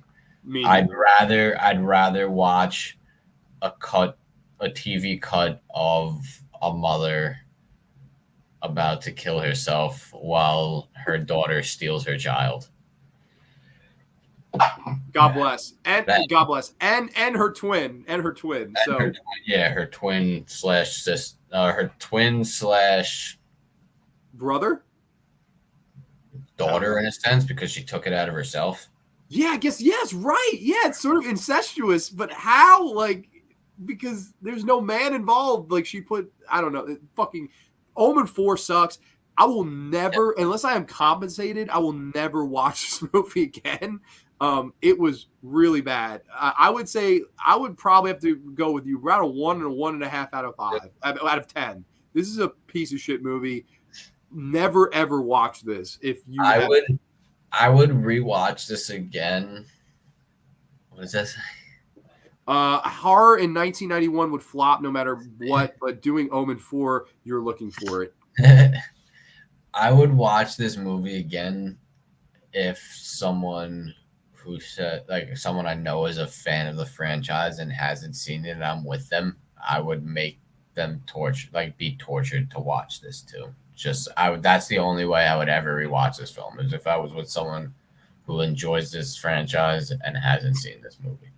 And it is torture. I mean, it is every bit. I mean, I was watching it last night. I was like, wow. It was like, you went from Omen 1 to this. Like, this is, talk about a fall from grace. 15 years later. I went from a 10 star in their first one to a 1 star in their last one. It goes to show you that, like, even the best franchises can die easily. Like I was Creepshow a couple weeks ago. You went from the first Creepshow, one of the best anthology movies ever, to the third one I think is the worst movie ever made. Like, it's just, sometimes it happens. It is how it is. But this was completely unnecessary. There's an Omen clone called The Calling from the year 2000 with a unique story that is closest thing to being enjoyable, like Omen and Damien Omen 2. I've not seen The Calling. Have you? No, I'll have to check that out, Red Rusty. I've not seen it. Thank you for that recommendation. Oh, well, he's a little spoiler here. Okay with that spoiler.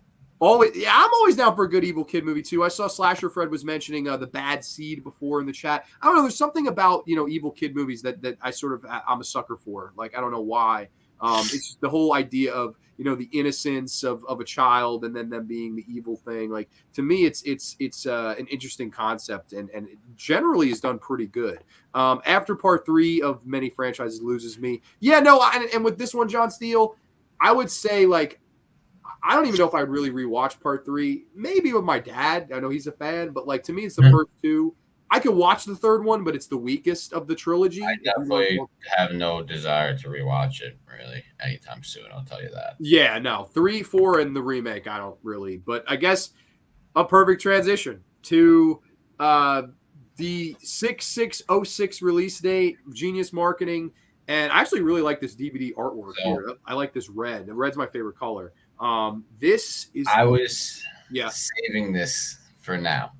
This is another reason why the original favorite. Is that me? No, that was me. What happened? Can you hear me? Yeah, I hear you fine. You okay? You hear me? Yeah, I'm good. Okay. So this is a reason why the original was my favorite of all time. A huge factor and tie into it. On 6606. Someone we went to school with, I'll tell you about it later, who it was. Growing up, 6606, I wore, by chance, I had no idea what the day was. I wore all red to school. Like red shorts, red t-shirt, and I had red sneakers on. No way. So we're sitting there, and mid-class, the person sitting in front of me just looks up and goes, "You're wearing all red on 6606. You're the devil," and started hysterically crying. I believe we were in like second or third. We were in third grade at this time. Started hysterically crying and had a request to get her seat moved from me. So ever since then, I just felt a personal tie to being with the day that this movie came out, and also just a personal tie to the Damien character and the Omen. How funny I know is the that? person? Yeah, you know.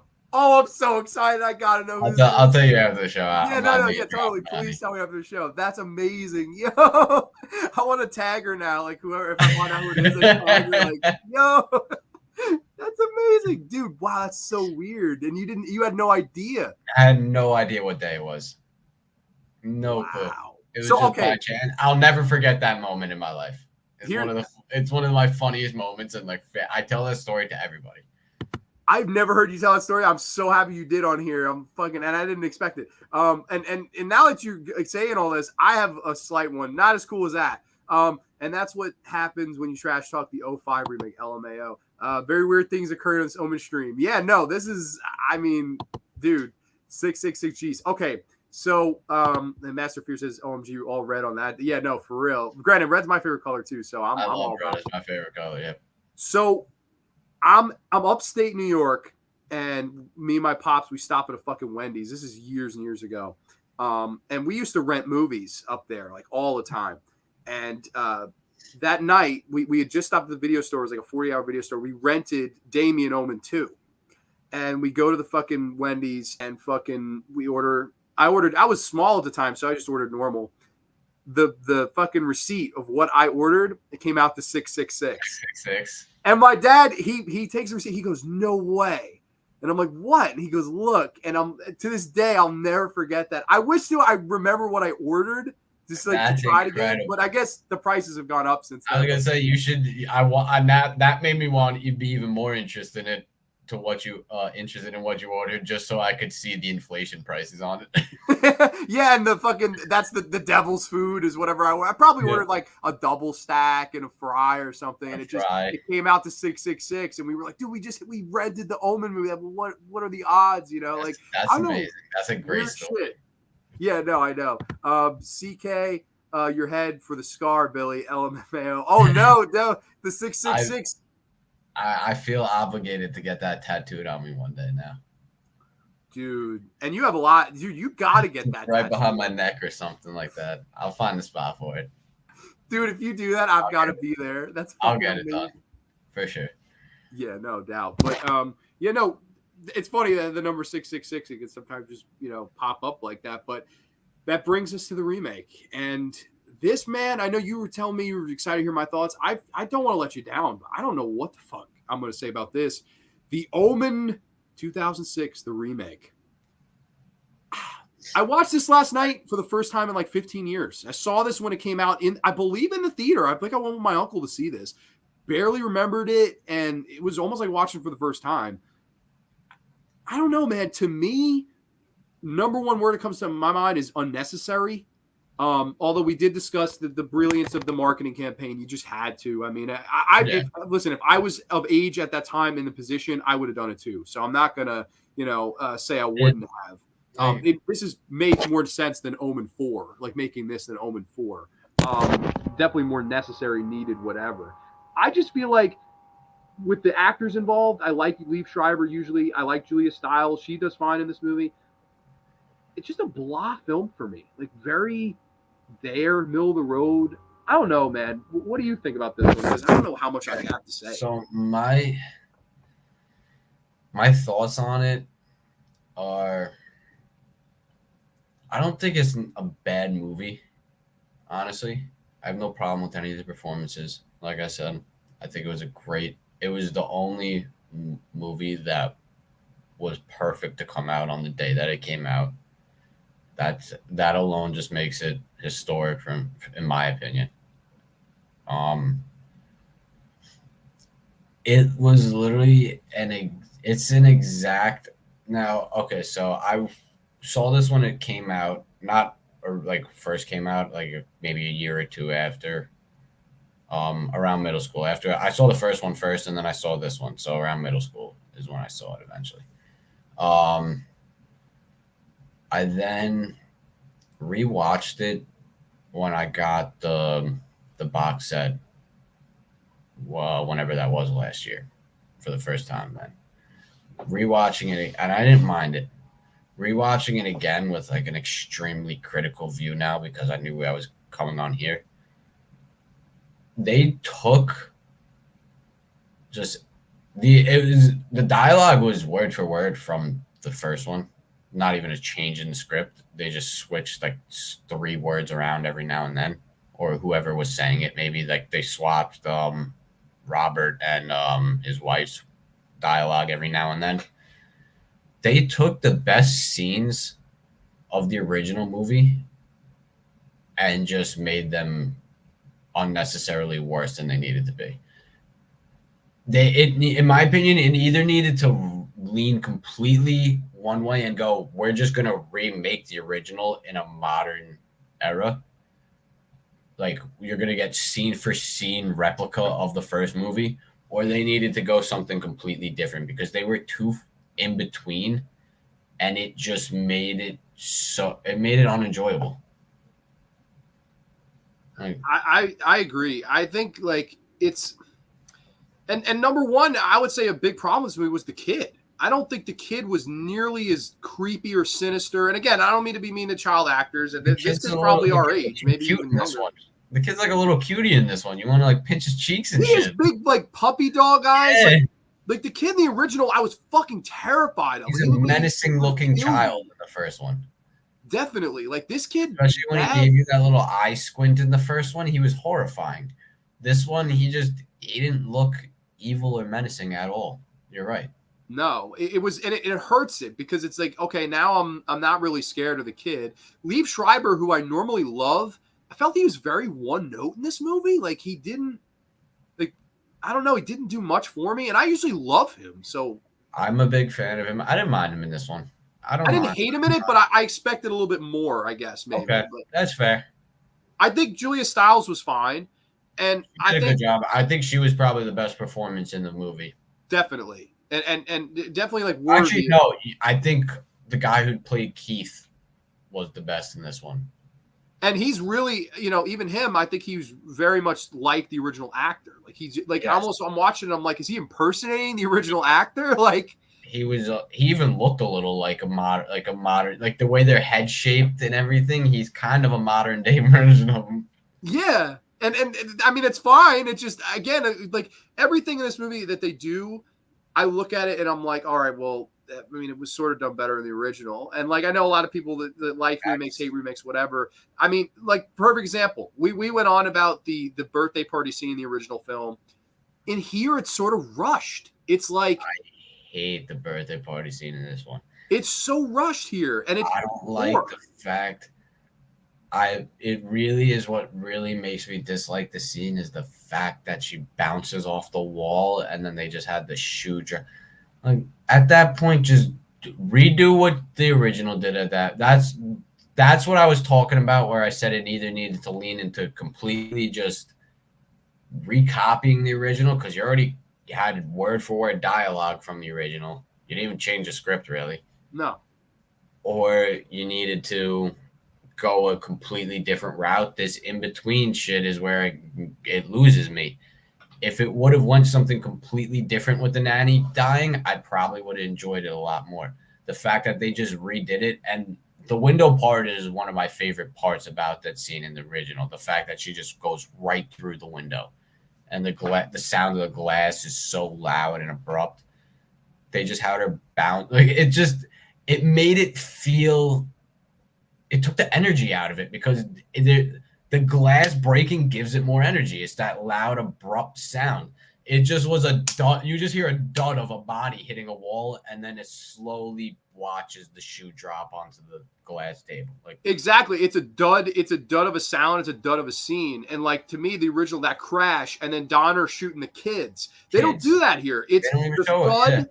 And it's a couple of the parents, and they abruptly sort of cut it. Like it's very much rushed. Like in the original, it feels like it's a good payoff. Like they have the pictures, they're on the merry-go-round. Like, I don't know. I feel like they butter you up a little bit more. It's a little bit, it needs to be built up so the payoff works. I feel like that scene was so much quicker. I don't know. I wouldn't time them side by side, but this scene felt very much quicker and in a bad way. It didn't pay off the same. The one thing I did notice too upon this rewatch was the editing in this felt very rushed and weird. I didn't like the editing at all. I didn't like how the scenes were cut at times. I wasn't crazy on it. The only different thing that I really noticed was they do keep trying to do dream sequences with Julia Stiles' character, and I would have been all for that, like leading to something. But they're pretty much just in there for scares. They were just there for jump scares. I didn't necessarily mind them. I didn't dislike them, but they would serve no purpose to the movie. No. And like they are cheap scares, and like I don't mind cheap scares as long as like it's going to pay off to something. So how I would have done it, and I'm watching it and I thought this, you do those two scenes, okay, instead of the hospital scene going the same exact way, do it like she's dreaming in the hospital. And, you know, maybe something she sees in her dream, and maybe she accidentally walks out the window. There's something like that. I don't know, just something a little bit different to go, okay, that's why they did the dream sequences, like to pay off. But they just don't. It just feels very lazy and like, okay, we need another couple scares. Throw two dream sequences in. That's how it feels. You know, it just feels very thrown in there as opposed to like earned. I don't know. I just didn't appreciate that either. But that's really of differences. That's the only thing I can mention that I watching this. That I was like, okay, that's not in the original film. There's one other thing that I'm seeing that it's the minor details that I loved about the original that they took out of this that made me just feel like when I rewatched it this time. What was it? Oh, when she's watering the plants and she falls off the thing. The fish in the original, I don't know why, but that just because it's like it's a representation of life and death almost in a sense. The fish are alive, they fall, the ball crashes as she's hanging there. You watch the ball crash, the fish are dead. You watch her fall. They didn't have the fish in this. They had they emphasize on like a flower pot falling. It's those little details like that just threw me off over and over throughout this watch. The decapitation scene. It wasn't. I will say though, although you said change up the hospital, I did enjoy the death of Julia Stiles in this one. I will say that. I liked how the nanny came with Damien, and Damien stood there and gave the cop a little creepy stare to like just like kind of put him under a trance almost. And then, well, she went in there and injected air into the IV or the blood drip. I Yeah. did that. I did enjoy that, I will say. Um, I also liked the ending, although it's the exact same remake as the ending. I like Yeah. as the original. I just liked the set design of the church in this. I liked how they were on the red and white cross on the mat where he was about to stab him on in the church and all that. Um, the the house though, when he went to go get Damien, that felt extremely rushed. Um, a lot of it felt rushed too at times. It did. It really did. I Even don't with know. with the way the editing meant too, like I mentioned earlier, it just made it feel weird and it gave it a rushed. I don't know. It did. It's edited a lot like movies were at that time. Like it's trying to be Yeah, that like if you ever watch like the Saw sequels, especially, it's edited a lot like that. Like the jump scares and the quick like no, just I don't know. Like that's the why I love the original film. It has a methodical pace, and that's why I know a lot of people will tell you, oh, it's boring. It's dialogue driven. Like yeah, it's methodical. It's taking its time. This movie, I it's like I don't know. this is like we said earlier, where how the first one feels timeless. This remake feels like you said it. You feel the mid 2000s in this. Like you could tell exactly the time it was made. You feel it. It feels very outdated already in a sense, whereas the original just feels timeless. You could watch it at any moment of any day, and you're like, wow, this is a good movie. The other one, you're just I don't know. Yeah, it's like this is distinctly the era it was made in. Like we remember the release date, and it's Yeah, like 15 years ago, and that's really this is where horror was at that time. It really was. If it wasn't, these new torture movies that were booming at that time, it was remakes like this of classic films. And Red Rusty mentions them right here. Last Us on the Left, Hills of Eyes, Friday 13th, My Bloody Valentine. Some of them don't correlate to being remade, and like even the first one you mentioned, Last Us on the Left, I don't think it's a bad movie, the remake, but I enjoy the remake. it's good. I think though the whole beauty of the original film is how gritty it Yeah, is, whereas that remake it's very much more polished. yes. This it has that same similar polish, maybe not to the same extreme, but it's just not. I don't know. It's very middle of the road for me. Like it's not. I didn't hate Yeah, it. I was gonna say I've been talking very down on it the last 10 or so minutes. With that being said, I don't dislike this movie. I just have a lot of complaints about it. I would rewatch this one before I would rewatch 3, to be realistic. I I don't know if I put this or three. To me, like okay, three is boring and it has so much going on that like I don't know. It almost couldn't decide what it wanted to be. This is just like it's very much beat for beat the same You're thing. right. I don't know. I don't know. Like Yeah, I don't because then hate it also at either. the point I'm like, I might as well just watch the original. Yes, definitely in that boat. And I think that this is just one of those movies where it's just like I don't know, like it just feels very unneeded. But it's okay in a world of the Nightmare on Elm Street remake. That's way worse than this, and that's a movie that it did try to do some things different, and it totally. So sometimes you're damned if you do, you're damned if you don't with remakes. And I agree with your point earlier. You were like, this movie felt like it was caught in limbo, where it's shot for shot, word for word at times. But these little minute details they change, like the They fish take away some of the best parts. That's the if you want to make things the same, that's fine with me. Like even if they wanted to go the direction they went, where they had it, some things were shot for shot, some things were different. For me, at least, I'm not saying everybody needs to think this way. For me, at least, though, they took out the best parts of the shot, like the shot for shot, and then kept some shit that you really did that they could have changed, whereas they should have kept certain things in and taken out other. I don't know. And let me ask you this then, and I'll be honest.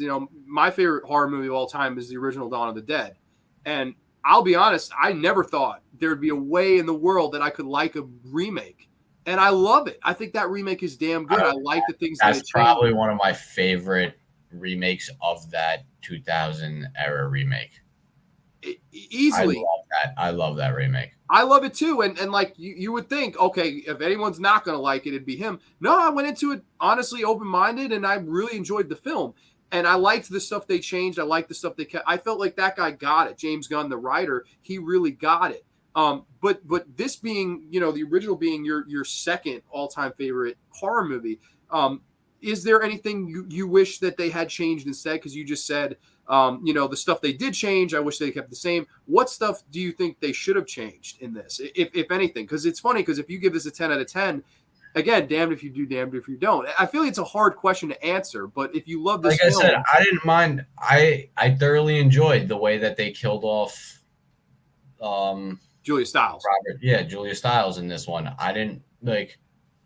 I love the version of, like, we talked about how great it is with her getting McFoleyed out the window through the school. But I had no problem with them doing the whole because I don't know if kind of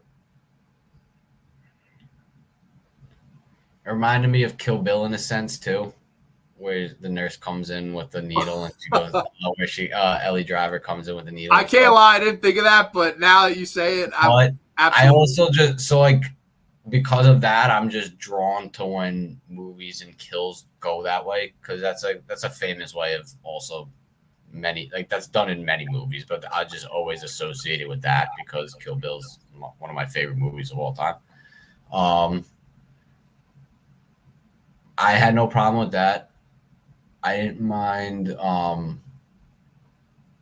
way, I didn't mind how they showed, how they did when they go back to the priest in Italy who can't talk. Yeah.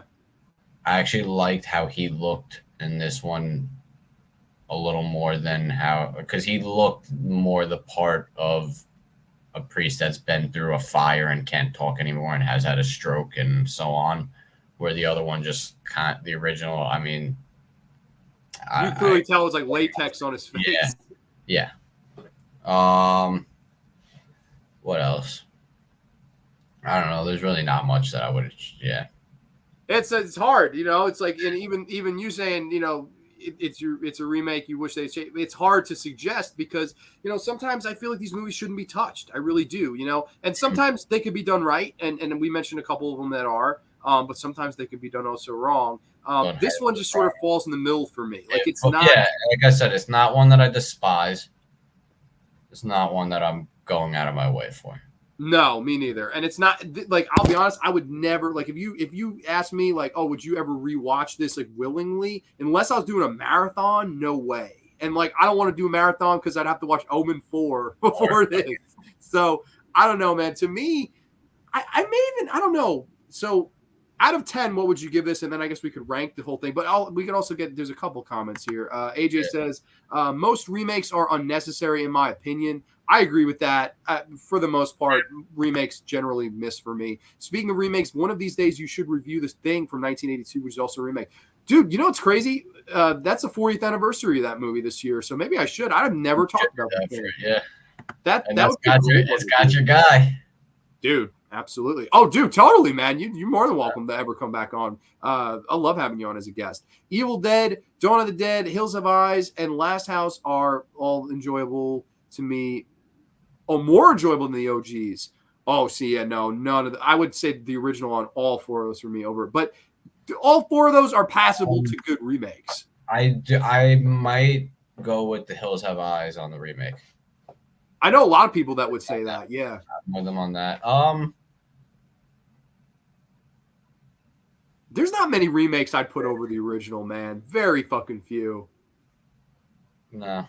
Maybe, okay, Like the ones, and it's funny because I feel like I'm cheating, but some of the ones in the 80s, like I would say the Blob from 88, I like more than the Blob from the 50s. I like the Thing from 82 more than the Blob from the 50s. So it's like, I don't know, I feel like I'm sort of cheating, because at that time, those were updated versions to, go back. And then this is, people say, oh, this is made for people that don't want to watch film in the 70s. And my reaction is like, the joke's on them because the film in the 70s is much better than this. Aged a lot better than that one. Yeah, and this is not even, this thing is 15 years old and it's still, I don't know, hasn't aged the greatest. But out of 10, what would you give this movie, the remake of The Omen? I'll give it a 6.5.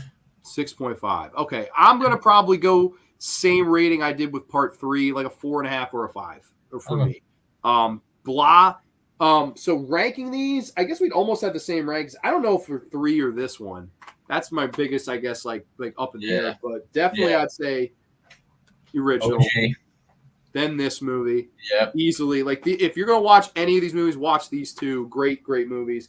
Man, I don't know. I guess I'll say part 3. I'm going 06. I'm going 06. Going 06. Okay, so you go this one 3, I'll go this one 3, and then so we switch these ones, and then easily the worst. No debating that. No. Anybody that likes this more than any of these movies, you are fucking nuts. Like I don't. Holy moly, man! What a bad fucking film. I don't know, but definitely, I don't know. This is a cool set. I recommend people get this set. I mean, it's cheap now, so. Also, even though I've been we bashed 4 into the dirt multiple times and then took it out and bashed it back in again. I do recommend, if you guys haven't gone through the entire franchise, although it's not the greatest franchise, I had a fun ass time rewatching them all. Like, because I've never done it where I've watched them all in a couple days sitting in order. I've watched them sporadically through different times throughout my life. Like I saw the Omen original and then the remake on the same weekend for the first time back in the day. Then I saw the second one later on. I saw the third one like a couple years after that. So I occasionally pick them up all over time. This was my first time just running through them from start to finish, and I had a great time with it. So I recommend, if you guys haven't done it, you guys should do it before. Yeah, I'm glad you mentioned that.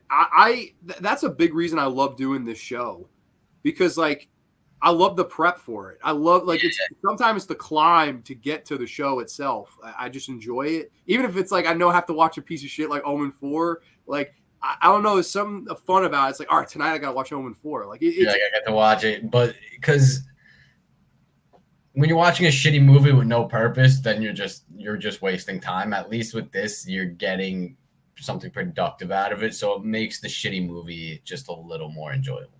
I never even thought of it that way. That's totally true. Yeah, like I had to pay attention. You have to even if it's a bad movie, you're like, fuck, but like, you can explain why and bash it and and I agree. It was fun, like Monday night watching the part 2, then 3, then doing a double feature of 4 and the remake last night. Yep. I don't know. I like it. I personally really like that's why a big reason I like doing this show. Just the prep for it sometimes is just a lot of fun. Miss Carter says Invasion of the Body Snatchers is a fantastic remake in my opinion. Another from the 70s. I love that one. 78. Yeah, another 78 horror movie. 78 was a great fucking year for horror. Veronica Cartwright was also in the movie The Invasion. Yeah, no, Veronica Cartwright's great. Labyrinth UFC Breakdown. Billy's a big UFC guy. Was the Jacob's Ladder remake any good? No. Don't watch the fucking Jacob's Ladder remake. I promise you, stick with the original Tim Robbins. Great movie. I think another remake that was a flop was When a Stranger Calls. Yes. I hated that remake. I also wasn't crazy about the original, though. I'm going to be honest. Me neither. The original is like the opening scene of the original is fantastic, and then the rest of the movie is like it drags. It drags for me. Yeah, I would agree with that. But I definitely was not a fan of the remake at all. Me neither. That for every good remake there's like 10 bad ones. Like it's that ratio for me. It's very rare that you see a lot of good remakes. Like when I had to watch Bride and Seed of Chucky, LMAO. Jeez, yeah, no. But yeah, no, sometimes I don't know. Like Billy said, you're getting a purpose of doing it. You're not as much wasting your time. Sometimes if something has a bad reputation, I have to watch it just to see how bad it is for myself. Sure, but curiosity sometimes tends to kill the fight. We all have our Troll too. Sure we do. And Troll 2, I fucking love Troll. Have you ever seen the documentary of Troll 2? I haven't seen it. I've been meaning to watch it though. Dude, it's fantastic. I highly recommend it, especially if you're a fan of Troll 2. Like, it's amazing. That documentary is actually a great film. It's so great. You ever seen Hobgoblins? No. Well, you gotta watch Hobgoblins one day. You'll have a kick out of that. Then. Let's do fucking. What you do next time we chill? We'll do like Troll 2 and Hobgoblins. I would do Troll 2 and Hobgoblins throughout. Let's do it. I've never done Troll 2 on here, man. So I'll tell you what. If I ever do Troll 2, you're gonna have to come back on. On my line, that's one that I will definitely come back for. We got to put the thing on the back burner in its 40th anniversary for Troll 2 and its 30th anniversary. I'm so with it. I think it's the 30th anniversary. I don't know, maybe 31. Prom Night is the worst remake ever. Oh wow, I don't know. There's so many. Elm Street for me. That's the worst one for me. Elm Street or Black Christmas. The 2019 Black Christmas. 2019. Oh fuck! Don't even. What a piece of shit movie that was. That was just a political statement. Like. Yep. But speaking of remakes, though, that went a completely different route, in my opinion. I know a lot of people weren't crazy on it, but I think you like this one, the Chucky remake. I did like the Chucky remake, yeah. The Child's Play remake. I like that they went a completely different route with it. I think that it was they kept it respectable to the original, but changed it entirely. Yes, that was a good That's a good example of what the Omen could have done, but didn't do, or they should have just leaned one way. Definitely, yeah. They keep Chucky, but instead of the voodoo, do artificial intelligence. Like we live in an era of where everything's with the smartphones. Use that, and they used it, in a smart way. And the finale is gory as all hell. Chucky still had a personality to him. I don't know. I think, and they focus more on that, about the relationship between the kid and the doll, more than in any of the other movies, because the other movies, the doll is evil, so it's like, This movie, there was like a gradual progression to it. So I liked that remake too, but there are some people that tell you it's like the worst remake ever. I don't know. It's hard to please everybody sometimes, but I agree with you. I think sometimes you got to do a little bit something different to, catch the eye of a viewer. And that's what make it something that you haven't seen before. You need to spice things up a little bit, Definitely. And Child's Play, that's one that did it. I would agree with you. I don't know. People probably disagree, be pissed, but I don't know. It is what it is. But, man, we've been at this for like 2 hours. I don't know if there's anything else you wanted to talk about on here, but I had a fun time revisiting these and talking about them. Dude, yeah, no, thank you for coming on. I had a great time strolling down memory lane of the Omen, and I enjoyed the 666 story. That's fucking crazy. That is great. I'm dying to know who it is. I'll never forget you. I'll never forget it. I'll tell you that after. I'm so excited. I'm gonna crack up over it. Oh my god, who's gonna be? Dude, this suspense is killing me. But dude, thank you so much for coming on. I appreciate it. Everybody in the chat, thank you so much. I'm sorry I didn't get to every comment. But you guys were lively the whole 2 hours, so thank you all. I appreciate all the comments, kind words, and discussions on the Omen. If you haven't already, pick up this box set, $32. I think everybody, it's worth the investment. This was a fun show, and you guys can always watch the replay, catch us back like that. But that's going to be all for now. Next week, I think we're up in the air. We're going to do a fan vote next week, either folk horror or underrated versus overrated horror. So it's up to the fans. I'll put a poll out. I'll do a little video comment down below. You guys let me know next week. It's up to the viewers. But man, once again, thank you so much for coming on. I appreciate it. Thank you, man. It's been a pleasure. I'm excited I got to come on and talk about one of my favorite movies of all time and a franchise that I enjoy, even though it's not so great. Thank you guys for welcoming me. And again, Grande, thank you. It's always a pleasure. Dude, absolutely. I'll be back soon, hopefully. Troll 2. I want you back for Troll 2. Everybody saying goodbye. Good night, everyone. Awesome, awesome. All right, everybody. We will catch you next time only on the Graveyard. Too sweet. Peace. Good night, everybody.